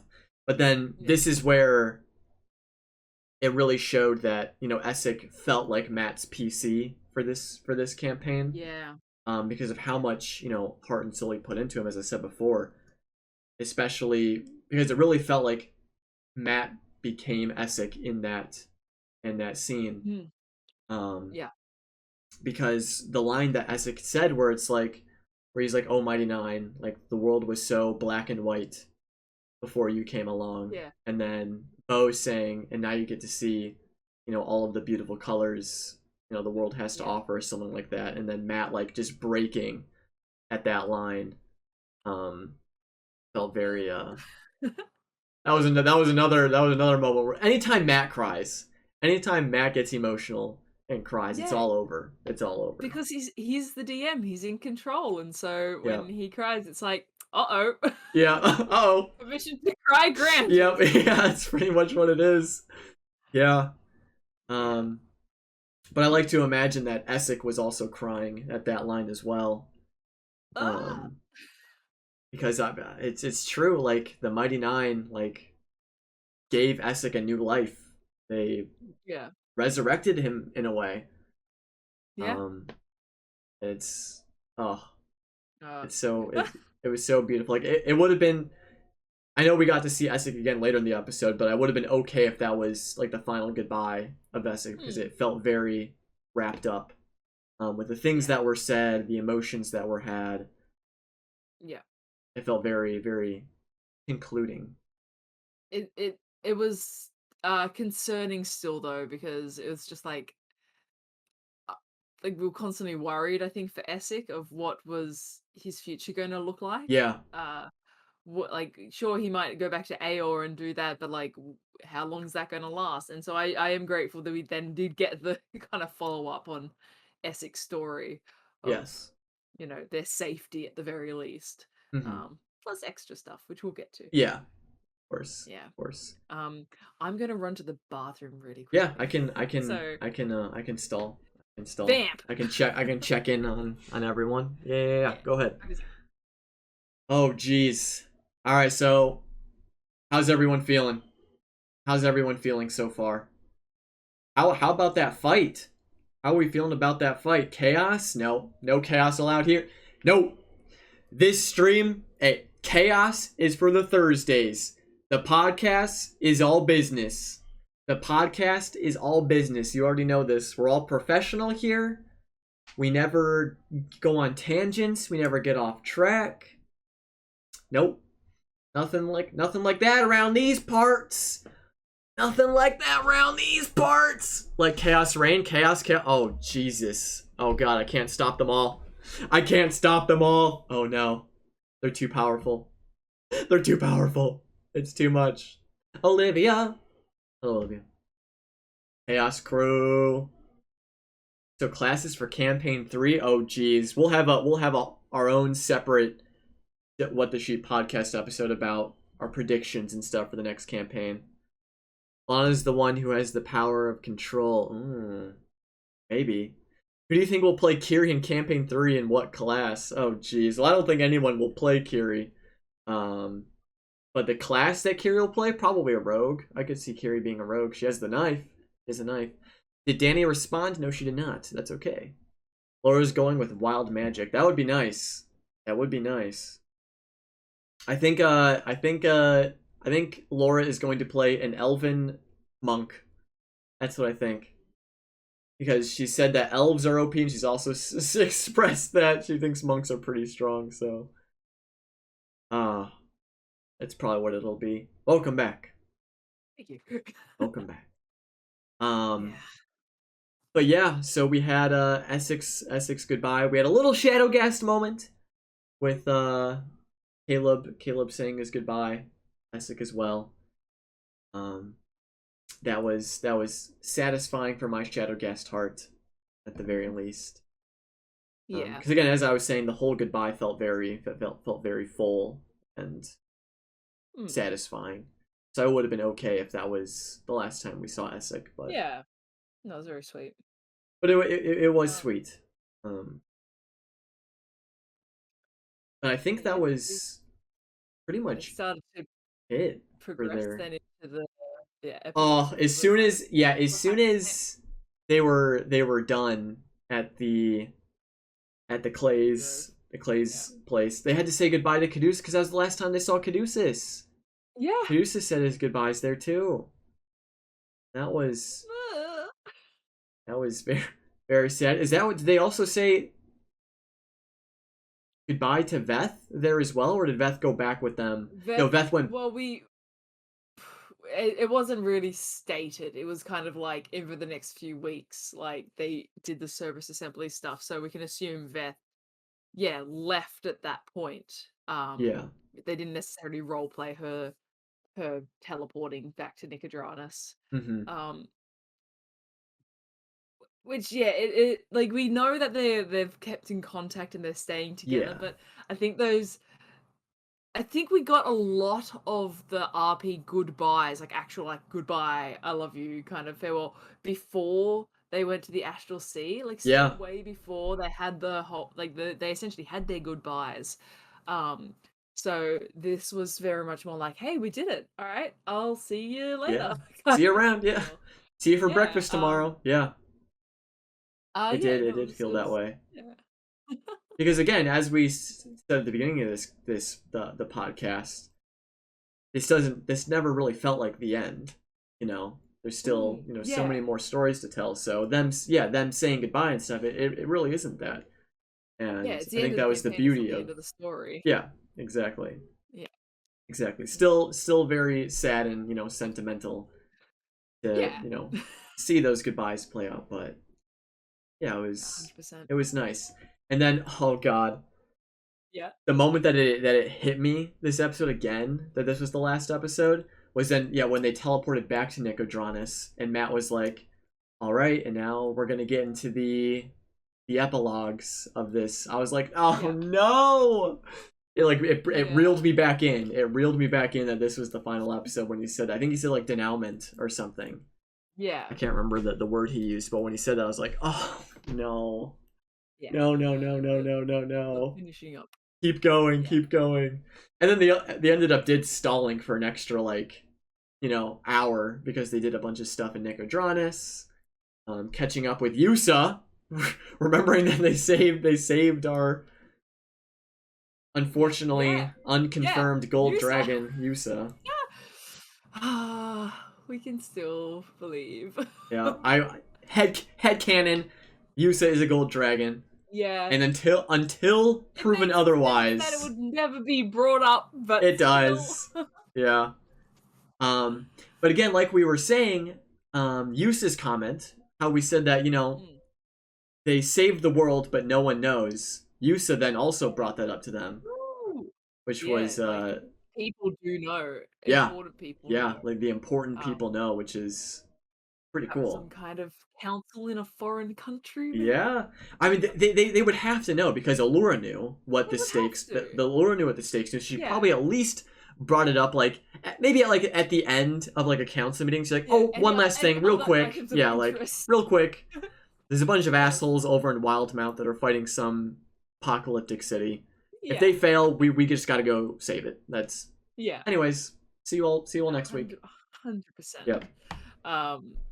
No, that was nice. It was very much a like thank you, Yusuf, for putting it into perspective. Um, Yeah. yeah. And I liked how the thing that I like most about these like the epilogue episodes, is that Matt is a lot more willing to allow the cast to do close to whatever they want to do.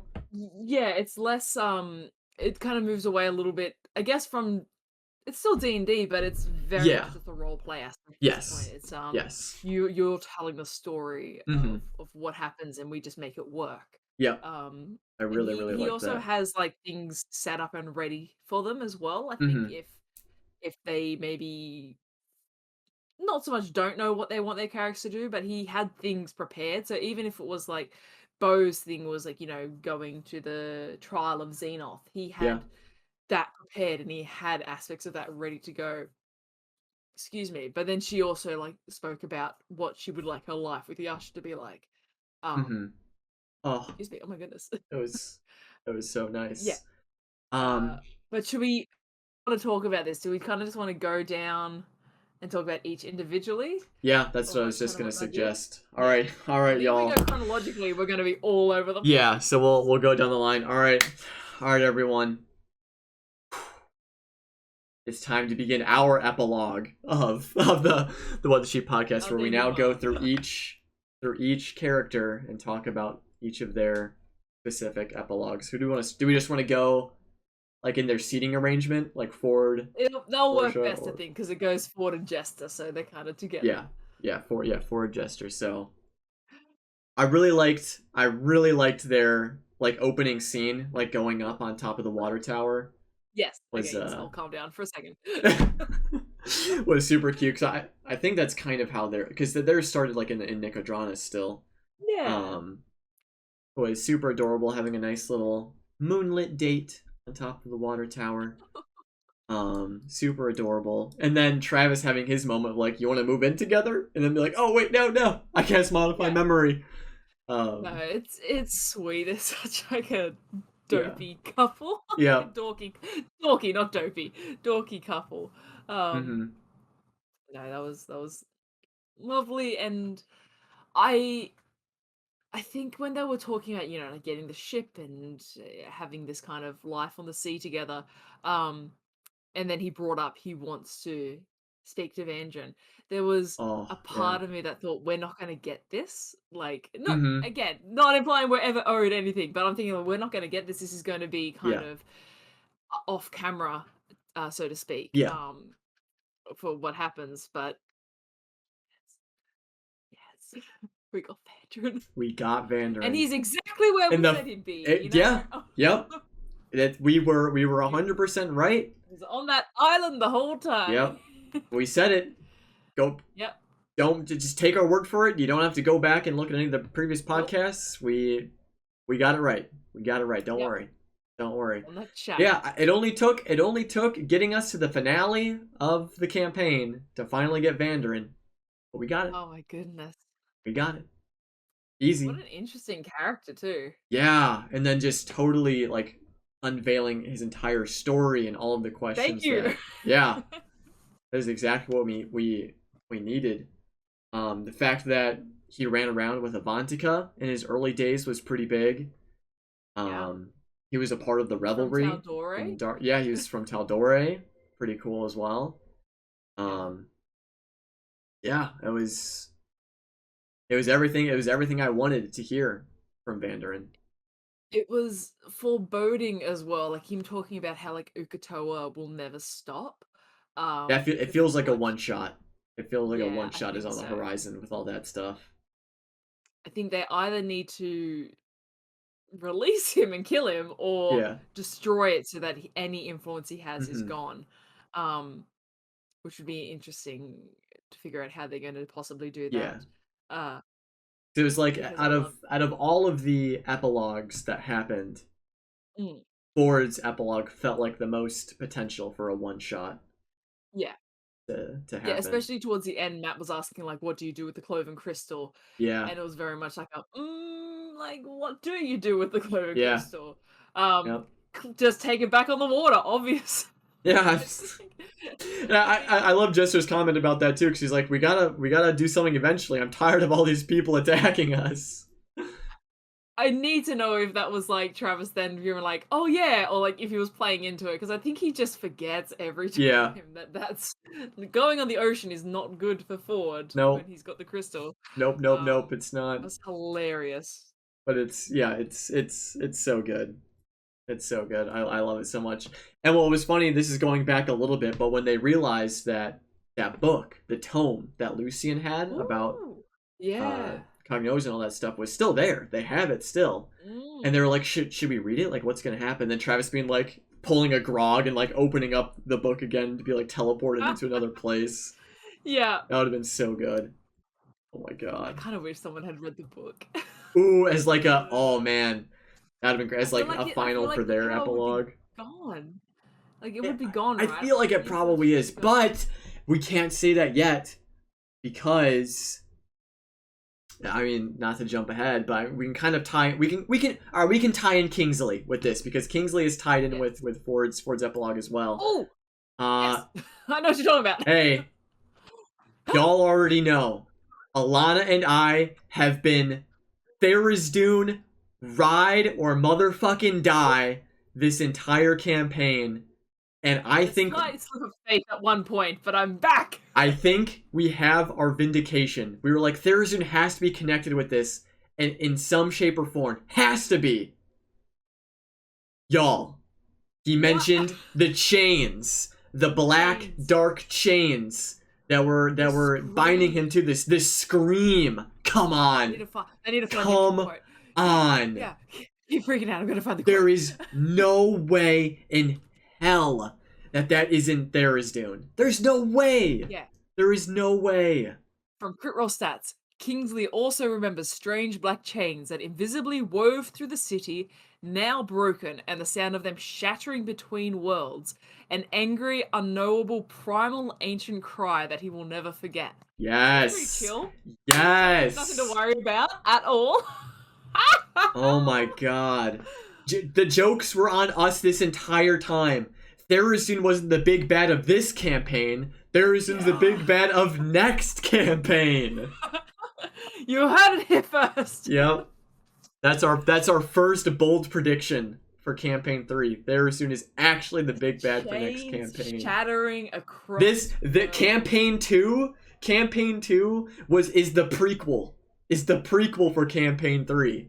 Everything that happened in this campaign, it was just setup. Oh my Setup. God. That's it. That's all this campaign was. I could not believe it. Yeah. I was freaking out in the Discord Yep. chat. I was like, chains? Yep. What? Yeah. That's gotta be it. Like shattering between, like, is it, I don't know, there's so many questions to ask. Was it just like one of these stains, or was it the whole thing shattering? Like, No. I don't know, like... See, this is probably why they stopped taking questions after a certain date, like before this episode aired, because this episode was gonna bring up so many questions. Oh, I submitted a few questions. I wanted to ask a question that I forgot to Matt about Tharizdun. Remember the Fire Giant Citadel? Like, way Oh back in yeah. episode 450. Spurt remembers. Yeah. Like, there was massive chains there as well then, and I was just like, there's gotta be connections here to this as well. I'm just like chain mad. If I hear chain in any aspect, I'm just like, "Ooh, what? Tharizdun? Hello? Mm-hmm. Ooh, I'm so hyped. I know. It was so good. But I really liked Kingsley's wrap up as well. Oh yeah. It felt very appropriate, and the idea that one night, Kingsley, defects from Ford's crew, creates his own with the ship that was given to him, and names it the Mollymock. I thought that was really, really sweet. And then goes off to Dark Toe and joins the revelry for some pirating. That felt very appropriate for Kingsley's character. It was nice. Yeah, and I think someone was pointing out that mollymock is a type of albatross, which is a seabird anyway. Oh. So it's like a really appropriate, even more appropriate to begin with. Yeah. Yeah. That was nice.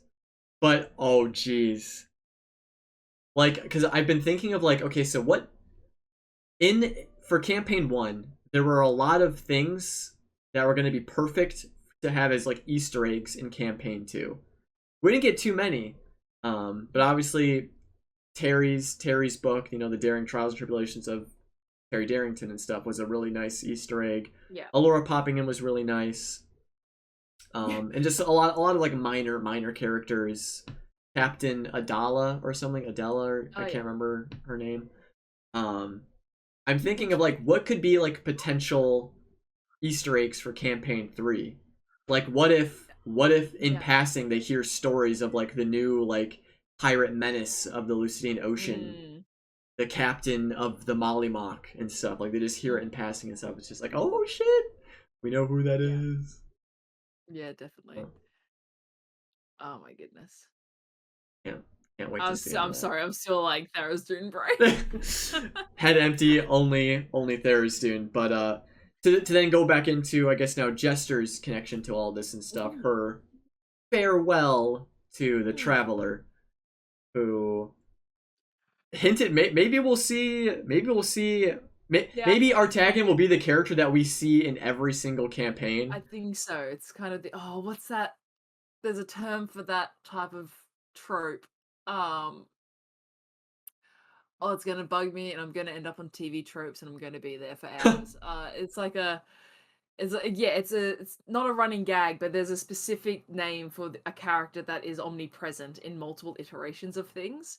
Um, but yeah, I think you're right. I think we could see Atagan in campaign 3 again in some form. Maybe Yeah, obviously probably not in like as yeah. prominent form, Mm-hmm. but definitely doing something. Yes, yeah. Yeah. 100%, 100%. Oh, So it anyway, that was was really sweet it and was. sad. Mm-hmm. Um, but it wasn't a goodbye, and it wasn't so much Right. a uh like I'm leaving you. It was just I'm going to be doing some other things as well. And he hinted very much that I think like that yeah, I lent my power to you sometimes, but your power also came from your friends. And it's that kind of nice link of where Jester does get her clerical gifts Yeah. from. And it is fey magic, but it is also that kind of magic of belief and hope Mm-hmm. that she has so strong. Yeah. Um yeah. It's it was a beautiful see you later. What Mm, it was. What it was. But then, Matt playing Artagan and being and Artagan saying like, there are other places of Exandria that might be worth exploring and stuff. That signals to mm. me that Matt plans on bringing Yeah. Artie back for a campaign. Definitely, Mm. definitely. What Uh, else with Ford Jester and Kingsley? uh, I think just them, yeah, being on the ocean, thinking about what to do with the Ukatoa, Hmm. um, and yeah, we didn't get anything from Orly, but I assume Orly's just there Yeah. on the Nine Heroes with them. Um, Hmm. yeah, it was nice. It was nice, and it was nice. It was nice that they were able to convince Vanderin to come back with them, at least sail for a Yeah, little bit. that was nice. Hmm. As a Yeah, cook, I think he ended up wanting to be. yeah. But we never found out if Marius ended up killing anyone. That was the one. We could probably safely assume no. Yeah, I think it's safe to say that Marius is as useless as ever. We also didn't learn anything about Sabian, but I think we can probably just Yeah. assume Sabian was hired by Avantika or something. Like Sabian Hmm. was just almost like I don't know, like a Judas character, like was bought out to betray his captain. I don't think Hmm. there's anything kind of super But then um that could be one mysterious. of the causes for a one shot.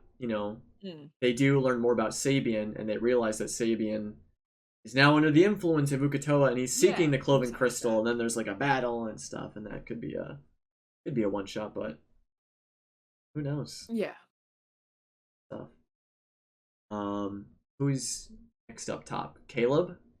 Caleb. Caleb. Oh, Caleb had a lot of. Oh boy, There's a lot with Caleb. there is a There's a lot lot with to unpack. Caleb. There is a lot with Oh, Caleb.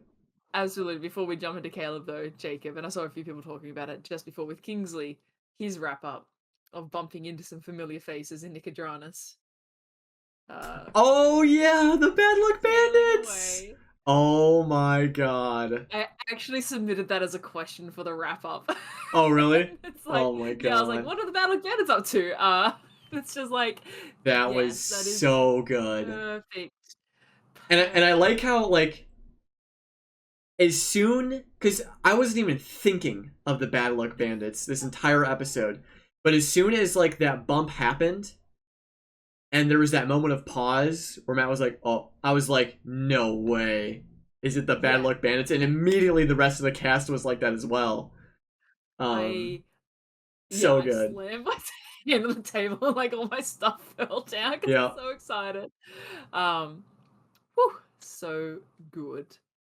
So good. I And love that. I like to believe they took Caleb's initial advice. Like we saw some of them later and they were, still being bandits, but there was less of them, and even lesser than the third time when Yeah, they were being like essentially trappers and poachers, I guess. yeah, But I like to think these took the advice of Caleb to go work on a dock, go get a job, and then they're actually like working. yeah. Um It but no, was it was good. And the fact that it was Kingsley and this image of the man yeah, that they were most scared of. yeah. Um, Kingsley having no idea who they are. Yeah, it was good. Yeah, no, I'm looking at it now. I did write down Bad Luck Bandits for that time step. Yeah, that was a really nice. That was another one of my favorite reoccurring um, gags of this campaign. The Bad Luck Bandits, so good. So good. Yeah. Love that. But Caleb, But Caleb, yeah, so we can start with for me,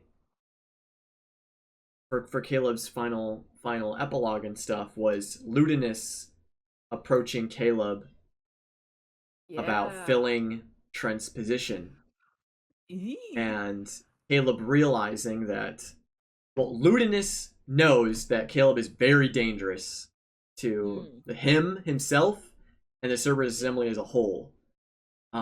And so putting Caleb in that position would allow Ludinus to keep very close eye on him and probably trap him in a way. Yeah. And Caleb knows that that's exactly what Ludinus probably wanted. Yeah, and Um, to some extent, probably what Trent wanted, because Trent's whole thing yeah, had always been like, again, how much Trent actually believed that or yeah, wanted it truly. But that's what he had said, like the idea of Caleb succeeding him.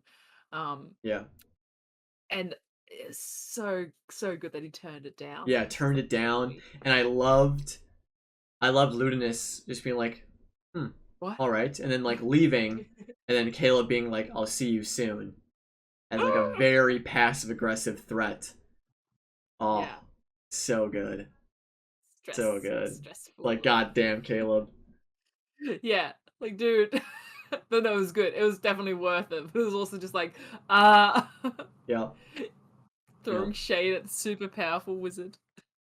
And then of course, then They've done it finding out, before. yeah, and of course, then finding out that Astrid Mm, ended up taking yeah. Trent's place. I don't know how I feel about that. Like, I knew she Yeah. probably would if Caleb didn't. Like, 100% Astrid was going to, but I'm still like worried.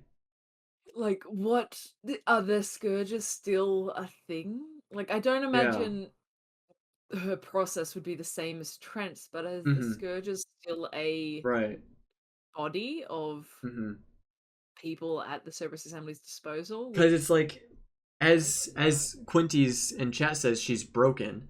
It's like, because with Caleb, Caleb felt I knew Caleb, if he did take Trent's place, I would have 100% faith that he would be able to rebuild it, and it would be Yeah. much better than it was before.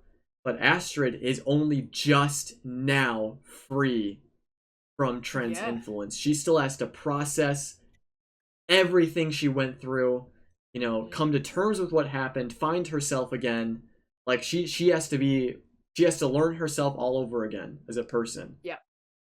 So that's why I'm worried about her taking that position. Now, excuse me. Obviously, we don't know the exact timeline that she ended up getting that position. It may have been Mm. like years down the line that she ended up Yeah. actually filling the spot. That could very well be the case. But if it was Yeah. right away, um, it's a bit concerning for me at least. Yeah. It's excuse me, my goodness, I'm yawning so much. It's that kind of yeah, it's so on brand for this campaign of it being a grey campaign and it Oh yeah, being even in some aspects a grey ending of the characters we love are getting these kind of happy endings, but the world itself is still so complex and Mm-hmm. confused. So it makes it it makes it an interesting thought of maybe what campaign 3 might be like, but Yeah. also just the fate and the future of Wildmount. We got nothing about the dynasty in the finale. Like we got Yeah. no indication as to how they were doing post-war, like what their plans were, what their thoughts were. Um, so it's interesting to think of how long is this kind of peace going to last. Mm-hmm. Hopefully a while, but it's still hard to say, because Yeah. it's just, yeah, so tricky. But no, speaking only of Caleb though, it's such a good decision to turn it down. Oh, 100%. 100%. And then he decides to, well, okay, how are we gonna talk about this? We'll talk about the Aor Expedition first, I guess, because Yeah. he does eventually become a teacher, but before that is he catches back up with Essek and Yeah. they go and explore On the little ruins. adventures. Yay! Many Yeah. adventures. And I like specifically how he says he shares this with the Cobalt Soul, like everything they find, all the Yeah. information they get, he would share with the Cobalt Soul. Uh, but I'm so glad they got to go back. And then we got like maybe one of my favorite scenes Yeah. of the campaign, just them talking in the tea dock. Um, Mm-hmm. I Now, don't. The, I I was don't gonna say I know. don't. No, go ahead, go You go. ahead. Okay, I was just gonna say I don't want to be like, ha, I called it or anything because I don't like that type Yeah. of person. But I don't know if I spoke about it or if we spoke about it on the podcast about what we thought Caleb's plan might be. Yeah. Had we talked about it before? I think Of we like if did. he does time travel, because I feel like that's what we said he would do, exactly the Yeah. kind of plan he came up with, because it was so methodical. Like it was Yeah. such a Caleb plan of this is like he thinks about this is what he would do. He would go back and place some Yeah. bodies and grab his family and Yeah. take them out. I think we did Um, say something like that now, I because think now I'm we like did because remembering us talking about that. I was thinking like this could be the only way he could time travel and not fuck up the timeline. Yeah. Um, yeah, and so when he was saying that, I was just like Yeah. this is Yeah. amazing, but also don't do it. Like I was 100% on board of the don't do it train. Yeah. Um, And so I don't know if this is what you were thinking, but mm, when Caleb was describing his plan, he was like, I know this is going to work. I know this would work. And then he goes through his plan step by step, exactly what he was going to do. It's like my family, I'm going to take my family here and they're going to go to this square every week or whatever. Eventually I'll be there. I was thinking they were going to pull some like crazy time shit. And like yeah, after that scene, Caleb was going to go to that spot and his parents were going to be there because he had yeah, already done this plan. Because he yeah, had already time traveled and done it. I was like, oh yeah, shit, is this going to happen? Where like he actually was already successful and his family is actually still alive, because he said it with such confidence and finality that it would work and that he had already done it. And I was like, oh shit, I like there's think gonna be some I crazy was time shit here. because of the way he was describing it. It was very much I thought he's letting this idea go. Like Mm-hmm. he is sharing his thoughts. And I think he might roleplay gets tricky. I think he might have been thinking it to himself, and then Matt responded to it, thinking maybe he was saying it out loud. But Mm. it was very much a this was the plan, but this can't happen. Yeah. Um, so him destroying Oh, the equipment, ooh, no, yeah. it's perfect Casting because it is that disintegrate on whole it all. this whole campaign, and specifically his story and Essex's story, is about your past not defining your past, making you who you are, but not defining you. And to Mm-hmm. be able to like change that would be to change who you are as a person. Yeah. So living with your mistakes and learning from them and forgiving yourself from them and growing from them is so integral to Caleb's character. So I again, I think like we said 70 episodes ago, if Caleb had been presented with this chamber, it might have been very different. I Yeah. mean, episode 1 would have been completely Oh, different. 100%. Like, Yeah. would have gone and done it, but the growth that this character has had in how they view themselves and how they view their past and how they view their worth, Mm-hmm. just to be able to be like this almost foolproof plan. Let's say foolproof. Like that was is very well planned out. It was like meticulous to a Caleb level. Like Yep. even if it worked with no ramifications and nothing bad happening as a result, it's still better that he didn't do it. It's Mm-hmm. still more in line that he didn't do it. And oh It yeah, no, was so it I was so love fitting for it. that part of his story arc. That was a Yeah, and it's very like perfect end. we we still kind of got it. We still kind of got him time traveling in the sense of we got to hear him explain his process and then Yeah, decide not to do it. yeah, So no, it was beautiful. very, very. And Essek just like nodding and realizing that Yeah, that was because ultimately Essek was like, "Are you going to do this?" Like, basically saying like, "I am here, yeah, ride or die, whatever you decide. I'm in full support of it."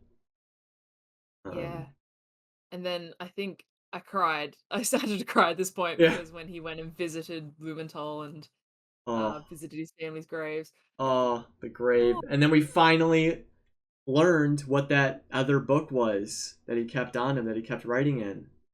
Liam, They were what? letters, Why? letters for his parents. It's too beautiful. Like we always Oh, thought it was like plans or spells or you yeah. know oh my goodness. Yeah, that got me. Like the fact that were the letters that he was going to put in their hand. Yep. Again, I think I lost it there because Matt started to cry at Yeah. that scene. I was like, God damn it, Matthew. Oh, um it was. Yeah, that was. Oh, that was a lot. That was a lot. And then teleporting them into the grave was. yeah. Oh, so beautiful. No, beautiful, beautiful. It's so neatly wrapped up Mm-hmm. the Caleb's backstory and Caleb's uh entire arc of getting to the point where he was, and then we get the glimpses of his future. Yeah, spending basically the rest of his days, he said, teaching and with Teaching Essek. and with Essek, so beautiful. I'm Oh, so glad. I it that was perfect for me. The way it was presented was perfect. And I know our Discord in particular is very, very passionate. yeah, very shadow But gas leaning. a lot of the times I've been very much like I don't want them to like just make out and like Right, yeah. for me it felt really weird if they had just gone and smashed it out. Yeah. Um, so Right, it's not so in their nature as characters, yeah. no, so them acknowledging that they took time to both work with their own trauma and to eventually then become close after the Mm-hmm. fact, and yeah, that was beautiful for me. I thought that that was perfect. Yeah, it was. Um, But then oh, the sad beauty of it was of Caleb saying that he would then, leave Essek as Caleb grew old, because yeah, he wouldn't be able to be but with Essek Essig the entire would time. still be there though. I think Yeah, Matt like made yeah, that clear that like Essig, you know what, like right, yeah, yeah. um. It was. Oh, That's a really good point. Someone said that like Essig comes from a culture where uh people essentially are not suggesting this happens with Caleb, but people are reborn, so relationships last multiple lifetimes, so it yeah, doesn't matter necessarily the race or the longevity of your partner because that's just commonplace in his culture. yeah, Um, so the idea of Caleb being an old man and Essek being the same, it was like non-phased for him, so yeah, they still managed to maintain their relationship and their yeah. it's It just was. it's a happy ending for Caleb. Like it's It good, it's was. It was earned. actually like It's a very satisfying, happy ending. And then yeah, spending his days teaching at the yeah. academy and reinforcing, a Mm. better Stewardship. belief system in his students and stuff was very nice. And then opening up the summer camp with Yes. Veth is super That's the best idea. super amazing. Um, I love that so much. And I yeah, feel like that summer camp is easily. like would then be like the yearly thing that brings the Mighty Nine all back together, where they all Oh, like have imagine classes. Oh a my one shot of god. Beth's summer camp. Yes, we Kind of, need that. although it concerns me because I feel like it might feel like a Dalen's Closet one shot where you're like, oh man, I'm so ready for a 4 hour one shot of just wedding vibes, and then it's like, Yeah, oh no, this goes really wrong. Like, yeah, um, yeah. Where it's like, man. oh, they have the summer camp at the beach. Oh, Ukatoa's back. I was thinking like, we're going on a winter exploration trip with the summer camp, and then Galadon shows Oh up. my god, Galadon again. Uh, Or like another character we have to remember, a Sharnai might come Another back for one? Oh, revenge. like Swamp Thing. It's like, Yeah, imagine if they do like the cliche kind of summer camp movies, like Goosebump style. yeah, Like they got Swamp yes, Thing, yes, they've got yes. uh like the squid. I don't know. I haven't read those in a while, but yeah. Yeah, Oh, that would be that would be cool. But now all I want is a summer camp one shot. That's all I Yeah. want now. That sounds so amazing. So good. Yeah, we're like, yeah, they bring everyone in as camp counselors. Oh my god. Oh Archie saving god. lessons, Jester It's does so cooking good. lessons, Yep. Yasha does sword fight. I don't know. They can all do something Yep. crazy Yep. or Yep. equally as Oh my interesting. god. God. Um but anything else about Caleb? Caleb's epilogue? No, I was so happy. Yeah, It's I was that very satisfied with his I've ending. said it like it's like my favorite word for this campaign is just catharsis. Like just I Yep. felt whew, like Mm-hmm. God, such a sigh of contentment with his Mm-hmm. story. There, yeah, it felt so good. Like I got that with Vax, but Vax was very sad catharsis. Yes. Yes. Vax is very much like, I get it, I understand it, I don't like it, but I still gonna, feel those feelings. Um, with Caleb, I was just so glad how it worked out. Mm-hmm. Yeah. It was lovely. And again, Mm, um, I had full faith in the cast that they were going to be able to wrap up everything yeah. perfectly, and it definitely happened. Yeah. But then we had Veth's epilogue. Very, very simple. And that Very yeah. simple. And I think it's fair because with Veth, we've known her epilogue Yeah. for decades of episodes. That's not how that works. Tens of episodes. Yeah. Um, of yeah, we know exactly what she's gonna do when she finishes up. It's just gonna be with her family. Yeah. So the summer camp was a nice extra tidbit, but Mm-hmm. it's just her being with her family, and um, yeah, it's like what more Very. could she want? Yeah. Yeah. Yeah. It's interesting that you do bring that idea up, that we've known what Beth was gonna do. Um, but it also feels like that's also just Sam as a character. I feel like he has very. I think even with campaign one, I feel like Scanlan had a very very simple ending as Yeah, well. you just want to be with the people he love. Yeah, simple man, simple need. So Yeah, very very nice, very nice. And yes, we did. There was the apothecary also that yeah, can be opened yeah, up. yeah. With their seed money, Yeah, they are rich. they are. They could retire. Honestly, they don't even have to do anything. And Oh, they've got that'll be good. connections too, Yeah. like they know Mm-hmm. Yusa, who's like a big wig in Nicodranus. Yeah. They've got it made in the shade. Yep. Like, And hey, I mean, they still have that favor. They can cash in at any point with that genie or that Mirid or yeah, whatever that they released, yeah, that they saved. Yep. So they've yeah. got, hey, That could be a one. No, but yeah, that to me is yeah, similar in good, the similar vein of the Githyanki skull from campaign one, yeah, that like promised them a wish that they yep, never like came back to. That's similar to that for me. I think like yep, that's probably yep. never going to come up again.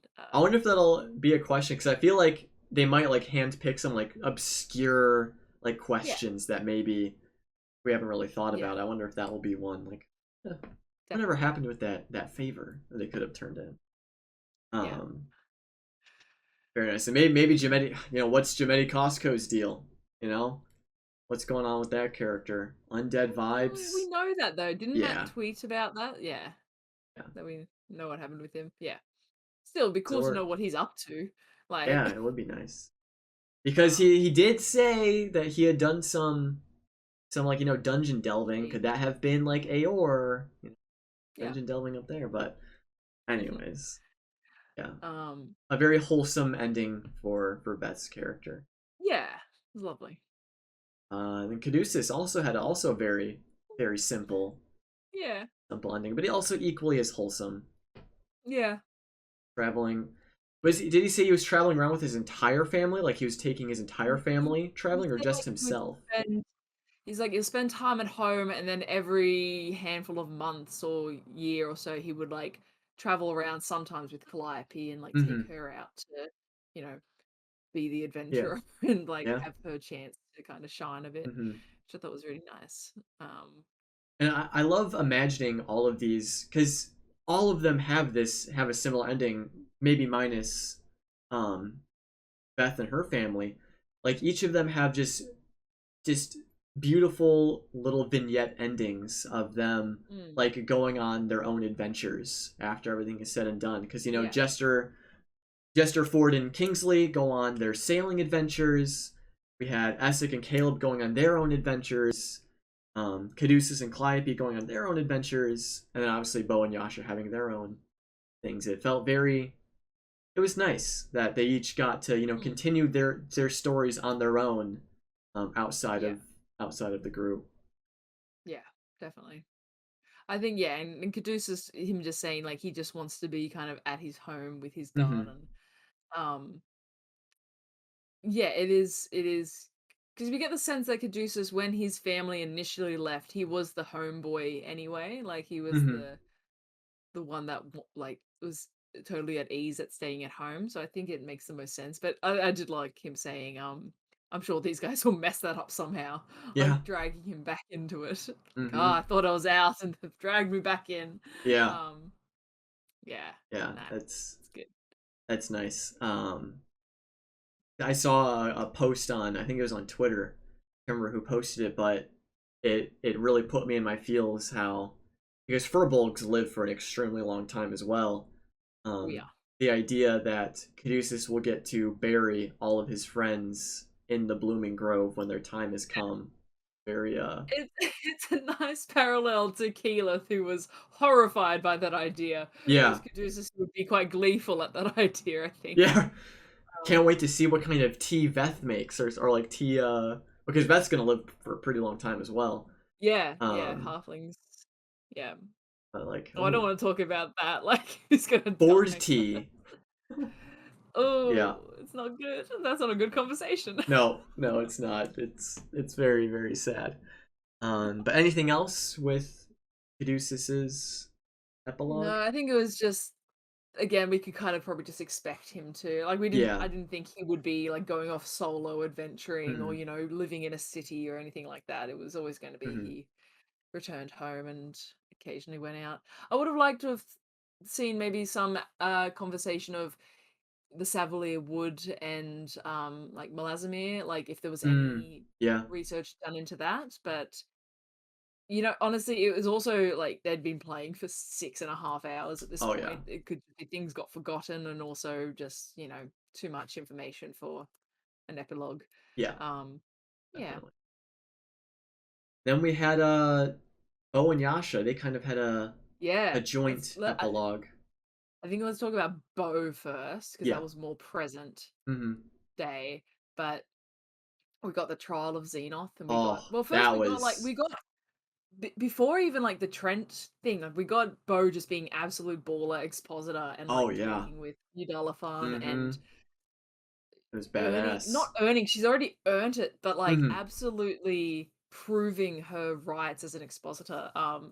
That little bit of like opening the basket with Trent in it, like look what we got. That was so good. Incredible. Most chaotic detective they have. But no, yeah, we got really cool expositor bow scenes in Oh this yeah. finale. So for them to actually get her justice was so, I'm not gonna say cathartic again. It was so good. Yes. um Very, very uh satisfying. yeah, But one of like two moments where I was hitting the soul with emotion. yeah. Both times was in the trial scene. The first one being when she gave her dad the expositor badge to give Mm, to TJ was very powerful. mm, And got me pretty hard. And then mm, the other was Xenoth being mm. sentenced. You know, the full extent of the law was just like, oh, pure justice Yeah. for Bo. Because like And it, I feel like we don't see justice very often, you know, in the real no. world and in, you know, stories such as these. And just seeing Bo get the end that she deserves was Yeah. incredible. Yeah, she worked hard for it, but Yeah. I love the imagery of, like, when her father came in and they just said as the story gets told, and um I loved that it was in Zadash, and I love that we had Dolan and that we Yeah. had Yep. his partner. I can't remember his partner's name, but we Mm. had this lovely callback to these people that they had helped that were now helping Yeah. Bo. It was just good people doing good things. Mm-hmm. Uh, and as the story got told, just the seething anger and the support behind Bo. So like Yep. when her father came out, it was just like her with the entire Cobalt Soul and the entire Yep. um like litany of Zadash officials behind her. It wasn't just her against her dad, it was her and everything Yeah. against these bad people. Everything that she Um, built herself are there. yeah. There for her. Yeah. Yep. Yeah, never would have, like, she, yeah. So good. It was Yeah. so so good. Um, and then her just talking about kinda like, living with Yasha, and Oh. Yasha saying how she just kinda wants to be there for Bo, and Mm-hmm. A it was housewife. so sweet. Like a quiet life for Yeah. Yasha sounds lovely. Mm-hmm. Um, but not And before they, we yeah, get they her. both deserve, especially Yasha. A quiet life is exactly what Yeah.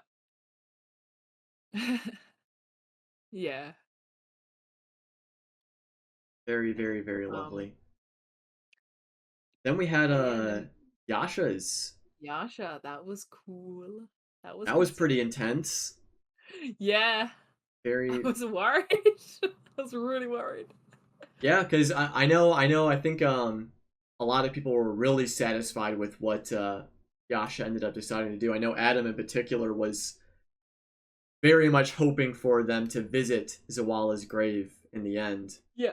And that's exactly what we got, but it wasn't as easy as just going there, as Yasha had to face her old tribe. I yeah, and I think we got, like, Yasha still didn't necessarily get the answers that she might have been looking for, but I think she got enough to kind of give her the indication of, yeah, we can't stay here, or we need to move on, or like let's just find the Yeah. grave. Because that was not a very welcome reception they got Nope. from her No, it was tribe. not. Um uh but we got such a cool scene of, Mm-hmm. she is the Stormlord's champion. She has Yeah. earned it in her full right, and he has got her back. Yep. Court is so cool. Hell yeah. That was Um, so good. Unfurling her wings as well as they all approached. Oh my god, what a badass.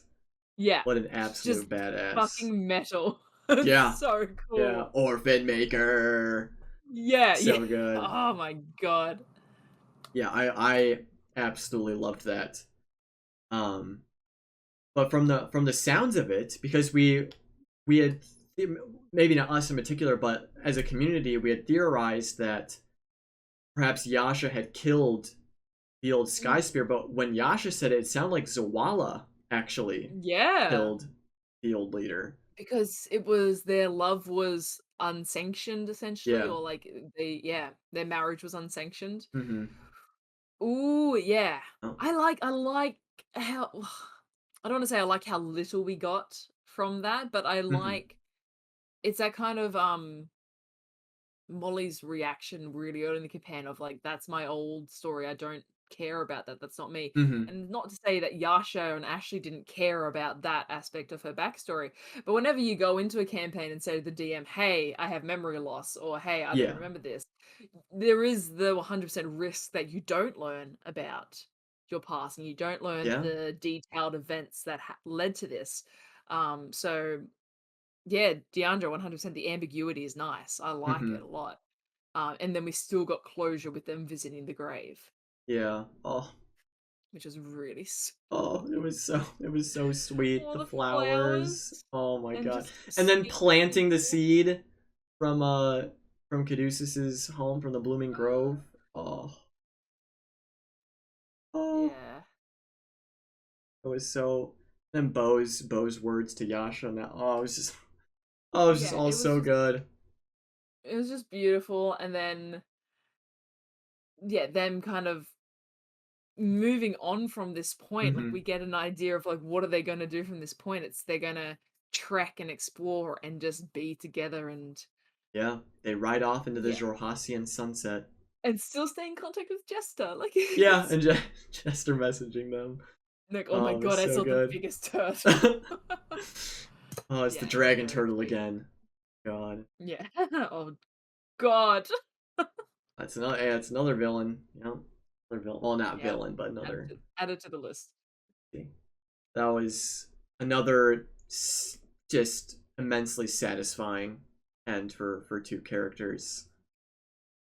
And as a whole, as I was saying before, again, everyone had a fitting end to their story.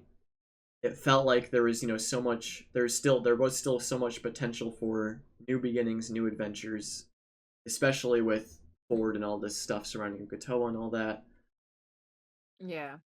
It would have, I think, yeah, this is the perfect place to end it because even with all the extra stories and regardless of one shots, I think like we didn't need 5 episodes to have the whole Mighty Nine crossing across the Ashkeeper Peaks to find Yasha's grave. We didn't need Yeah. 3 episodes of preparing Mm-hmm. their defense against Trent. I think it Yeah. was much better to just wrap it up like Yeah. In this. little vignettes. Yeah.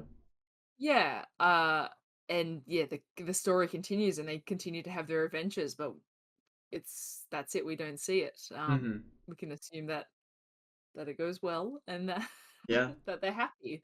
Um, oh It my was god. yeah. It was Yeah. all woven together very, very beautifully. And then yeah, as soon as because when he was going through each character, it was like, okay, Ford just finished. All right, there's still, 5 of them left. We still have time. But then when it got to it, because I think, was it Kingsley. Taliesin who was Kingsley. last? I think Yeah. Kingsley's It was wrap up. Caduceus and then Kingsley, like a little bit.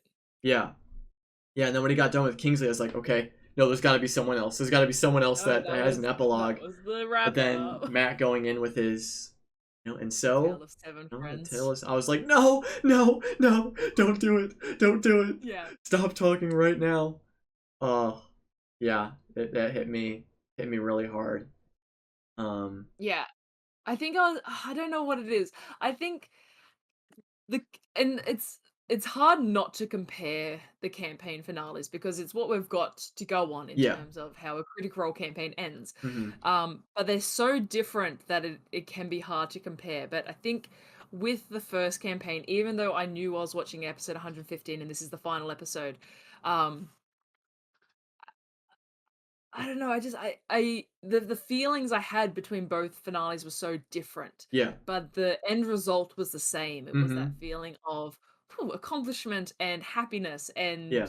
and catharsis. Like I can't Hell not because it yeah. is that Yeah. feeling of it has been built up and it has been earned and it has Hmm. been wonderful um and then yeah and then just tears because yeah, yeah, God, like Oh, it's yeah. this connection you form with the characters and this kind of respect you form for the actors playing the characters that you watch, um Hmm. and also just the empathy of watching people have a fun time and having an emotional reaction. It's just something to be like, we're all on the outside watching this game, but we can still feel the emotion of like Hmm. what they're feeling in this way, and we're just so kind of lucky that we get to watch this and we get Yeah, to experience this sort of thing. It's yeah, it's wonderful. It's just wonderful. yeah. So beyond thankful that we're able to observe and be a part of their stories, get to witness it all Mm. unfold. It's incredible. Watching a Yep. bunch of friends hanging out, having some fun, playing some Yeah. Dungeons and Dragons Durgan and Durgans. all together. And from the sounds of it, uh, campaign 3 might be coming sooner than I originally thought. Because I was thinking that it was going to be a longer break, like 5 to 6 months, but it sounds like it's probably going to be about the same time, like 3 months, Yeah. from the first one. Because they didn't Yeah. say that campaign 3 was far away. They only said that, like, I know everyone's They're not thinking about like when saying campaign anything 3 is about going it. to Yeah. happen, but don't worry, it's coming. I Yeah. think they would have said that it'll be longer if it was going to be longer. Yeah. So yeah, I'm thinking, yeah, probably like at the beginning of fall, maybe we might see campaign 3 begin, which is crazy to think about already. Um, Oh my but goodness. yeah, what a wonderful finale to end the Mighty Nein story. It had everything. This episode had everything. Yeah. Uh, Um, no, but it I really yeah, I did. can't think of what else to say. I was just Let's do it it again. was a long episode, It and was long. bravo to all of us for watching it, Yeah. and getting through it, and at the same time, yeah, just no, what more could we have wanted? Mm-hmm. And just like, because they're such a close, tight knit friend group and stuff, and Mm. just Matt like breaking down and just saying "I love you guys" to all of them at the end of the episode was just so Yeah, it's just that got me. yeah Yeah, oh because it makes you feel reminiscent of like, mm-hmm. I mean, it makes you reflect on your feelings for the show Yep. and like your feelings for the actors. um like even there is that there's the clear disconnect. We don't want to suggest Mm-hmm. that there's like, but like you still have like these, Yeah, like we wouldn't be doing a show like this if we didn't enjoy the show. right, So exactly. these are the feelings for the characters and the feelings for the actors, and you just think like, I just think of the community that you've built, and Mm-hmm. this what the Sheik community that we've built, and just Yeah. all the people I've met through Critical Role. Mm-hmm. And ugh, so Yeah. Matt saying I love you guys, it's just that kind of feeling Yeah, of all of it coming fuck, together. I love, yeah. I Yeah. I don't know. It's a No, lot. that's It's a that lot of was feelings. so well put. Because like the idea of being Lucy and being reborn. There was a lot of like rebirth in this campaign. That Mm, was also a very consistent theme throughout it. I would even consider like my life having like a rebirth when I discovered mm, Critical Role, because my life has completely changed for the better after mm. discovering Critical Role. Like I feel like I have a path that I'm on now after Yeah, discovering and stuff, and all the things. Yeah, as you were saying, all the people I've met, the experiences we've gone through, the things that yeah, have been created and built, the connections that have been had. It's Critical Role is incredible for weaving those connections together and making these experiences happen. It's amazing, 100%. amazing. And there's another campaign to happen. There's a campaign 3, and we get to do it all over again. Yeah. From the beginning, from the Feel top, all the everyone. painful emotions again. Oh, but it's Oh, true. I'm so excited. I'm so excited to now have this podcast, have this community that we have these connections that from we the have beginnings from the together. beginning of a campaign, and just all of us being able to experience it together as a whole, and then picking up new friends along the way to Yeah. experience it as well. I think I said last week, I'm just so excited for the like the whack theories we I come up know. I with at can't the start wait. of the campaign. I can't wait. It's gonna be good. A Yeah. what the sheep panel would be amazing at a con. Oh, that's the dream. That's That'd the be nice. dream.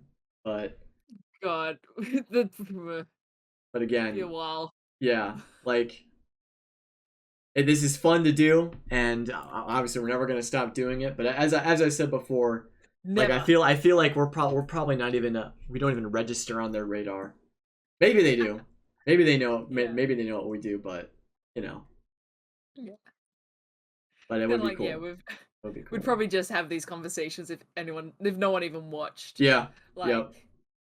Yep.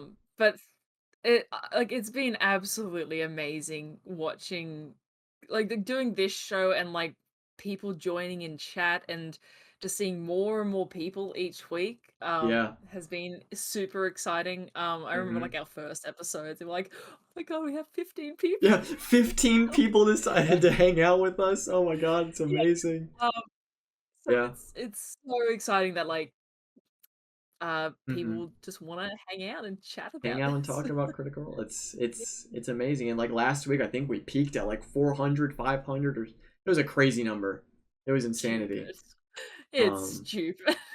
but so I mean, a huge thank you and Mm. massive appreciation from the bottom of my heart for everyone who's watching this either live or on YouTube or in a podcast form or stuff. Like it means so much to us that you would like to take time out of your day to listen to the two of us talk Just about was going, Critical "Oh my Role. god, oh my god."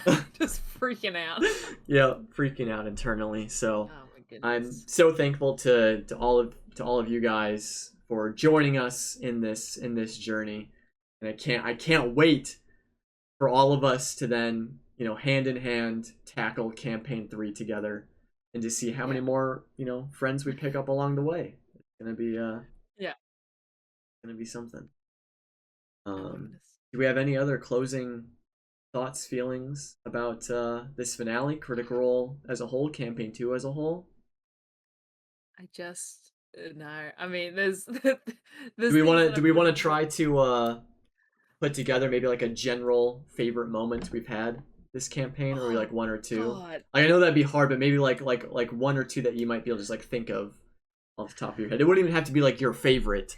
Just be Yeah, like I a don't think I moment could you liked. I don't think I could qualify a favorite Yeah. moment. If I'm trying Mhm. to think of like a moment that I can just watch and enjoy, uh, and maybe go back to, and I think I have to. I think it's I've Mhm. talked about it before. It's the one that technically got me into Critical Role, although I didn't enjoy it the first time I saw it. But it has to be Zorth. I think Zorth the Yeah. Goblin, Zorth because it was was just iconic.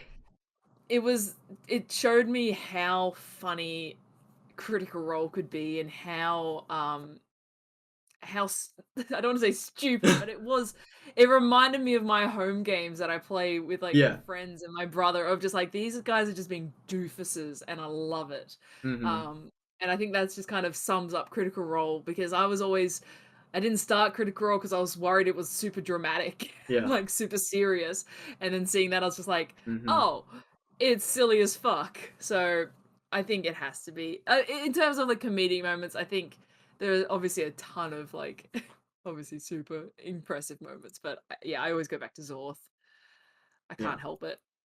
Definitely. Um Yeah. yeah, my one of my favorite moments is probably in a similar sentiment as well. But the first encounter with the Bad Luck Bandits was my first Ooh. introduction to Critical Role, and I was like, "Oh my god, I love these assholes so much. I Yeah. gotta watch more." Yeah. Um, but I think two that immediately come to mind as some of my favorite moments of this campaign. One is the jellyfish bloom scene with Ford and Jester, Hmm. and then the second one being Ford, Caleb, and Knott's standoff in the High Richter's house over the That's scroll, so because that good. was that was so cool. Zadash is probably one of my favorite arcs. Just Yeah. everything that happened there, like Yep. that standoff. We got Caleb's backstory. We had the Harvest Festival. We had Mm-hmm. them. Oh, okay, yeah, no, them breaking into the hospital. was probably one of my Oh, favorite yeah, moments. The yeah. chaos of that scene, probably Mm-hmm. one of my favorite moments. I get chills thinking of me trying to DM that scene. Oh God, I I'd be know. horrified. But And then uh, same with Knot and Jester defacing the yeah, Platinum the Dragon Platinum Dragon. Temple. Oh my Oh my God, goodness. Yeah, absolute insanity. it's innumerable the feelings we have for this Yeah, with the show and just the things that they've done. Ah, and it's crazy 'cause, like this campaign was 3.5 years. Like initially thinking about it, it doesn't feel that long. Like when I think of this campaign and its length, I don't think 3.5 years, but it has been we have been no, with these characters for a very long it's time. it's really upsetting to think like because I started watching in 2019, so I was like a few months behind. Yeah, It's upsetting. I was like almost yeah, like 2 years ago.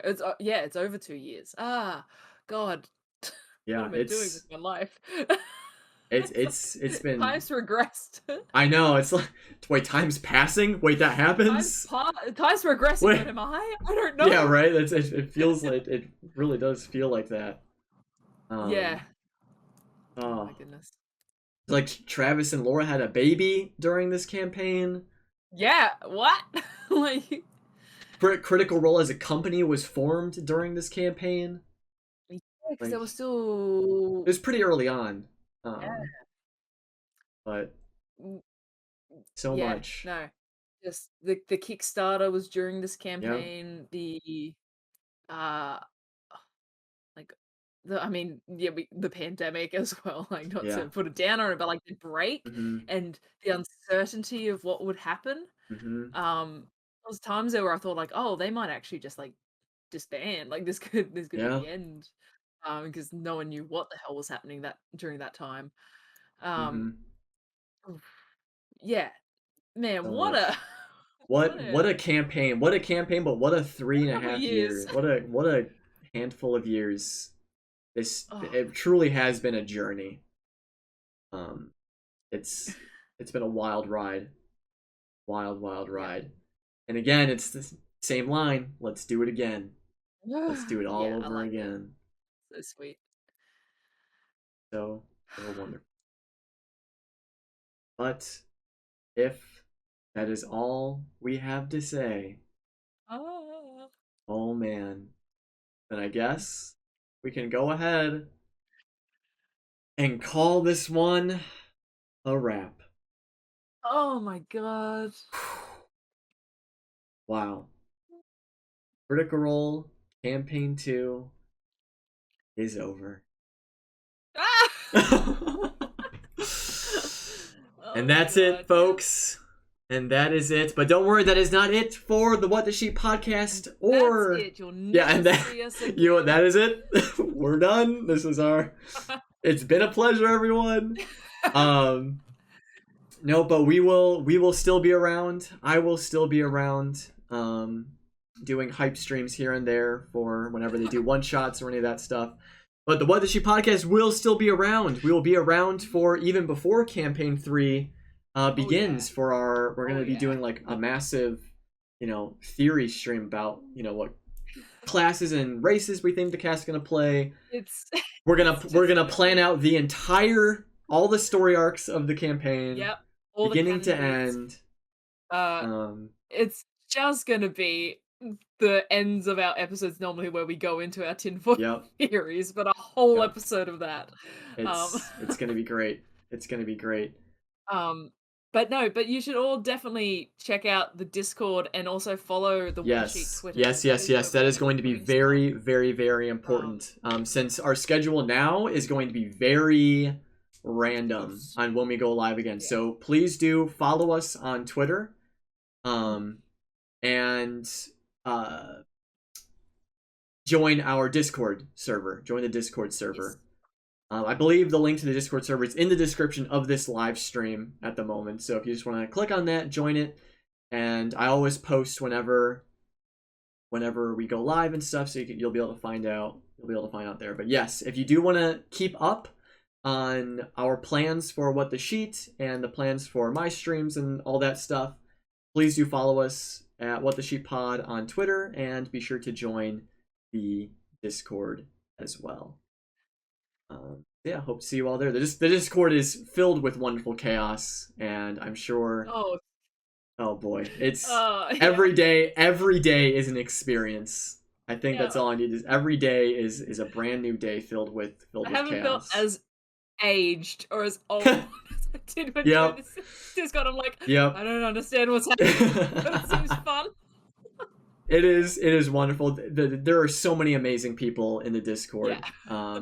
I've met some incredible people. Some people that I'm so happy to be able to call a friend, and it's wonderful. And we would love to have each and every one of you there as well. So be sure to join. Yes, we are a chaotic family. That is what it is. So yeah, Alana, do you have anything else? Any other closing things you'd like to? Not really. Just thanks for having me. Yeah, and thank you for wanting to do this way back when I was trying to get like a team together for the What the Sheep podcast. Yeah. Oh my god. That was. Yeah, I think Phil tweeted out a really sweet tweet of of how kind of like, because we know a bunch of different YouTubers, we know a bunch of different content creators, but we've got this little small group that we do kind of interact with a lot, and it's like you, myself, Phil, Kiralee, and Maya, and it's just I'm so grateful for this little group. And thinking back to I remember you just being like, "Hey, I wanted to kind of do a discussion." I'm like, "Oh, that's kind of cool." Yeah. I don't think I'm not sure if anyone will watch it, but that sounds cool. No, that's what I thought too. Like, I don't know if anyone would watch, but I kind of want to do this. And now look at where we're at now. Yeah, it's awesome. Yeah, it's so wonderful, and yeah, thank you for being a part of it. And I don't know if Phil or Maya and Kiralee, I don't know if you'll ever get to this point and watch this podcast, but again, thank you all so much as well for popping in here and there and sharing your thoughts with us. And to our guests, we had some wonderful guests. And to our guests as well. Adam, I know we had you on. Lynn, if you're ever still watching this, I know we had Lynn as well. And Dasbiff was. And Dasbiff, yes. Such wonderful guests joining us on this journey. It's been so much fun. Yeah. Yeah, a final thank you to everyone who's watching live, watching this on YouTube or on Spotify or Anchor or wherever else this podcast may be. Thank you all so much for joining us in discussing the Mighty Nine's journey in this latter half of the campaign. Mighty Nine. The Mighty Nine. Oh boy, it's been so much fun, and I've said it so many times before again, but I'll never be able to put into words how excited I am to have all of this for an entire campaign. Oh my god, it's gonna be chaotic. It's gonna. I literally cannot wait. It is going to be so much fun. Kind of messy. It's going to be absolutely incredible to experience a campaign from beginning to end with this community we have, this podcast, everything that is to come.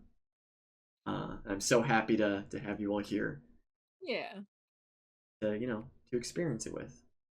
But so, as always, don't forget to love each other. That is so important. The world needs more love in it, so be sure to spread it around to everyone you meet and to everyone you see. But most importantly, don't forget to love yourself. That is the most important thing you can do. You are worthy of love. And also be sure to take care of yourself. Drink some water, eat some food, get plenty of rest. You have earned it, and I'm so proud of you for making it this far. So, with all of that being said, I hope you all have an absolutely wonderful rest of your morning, day, evening, wherever you may be on this glorious earth. And I'll see you all very soon. Bye, everyone.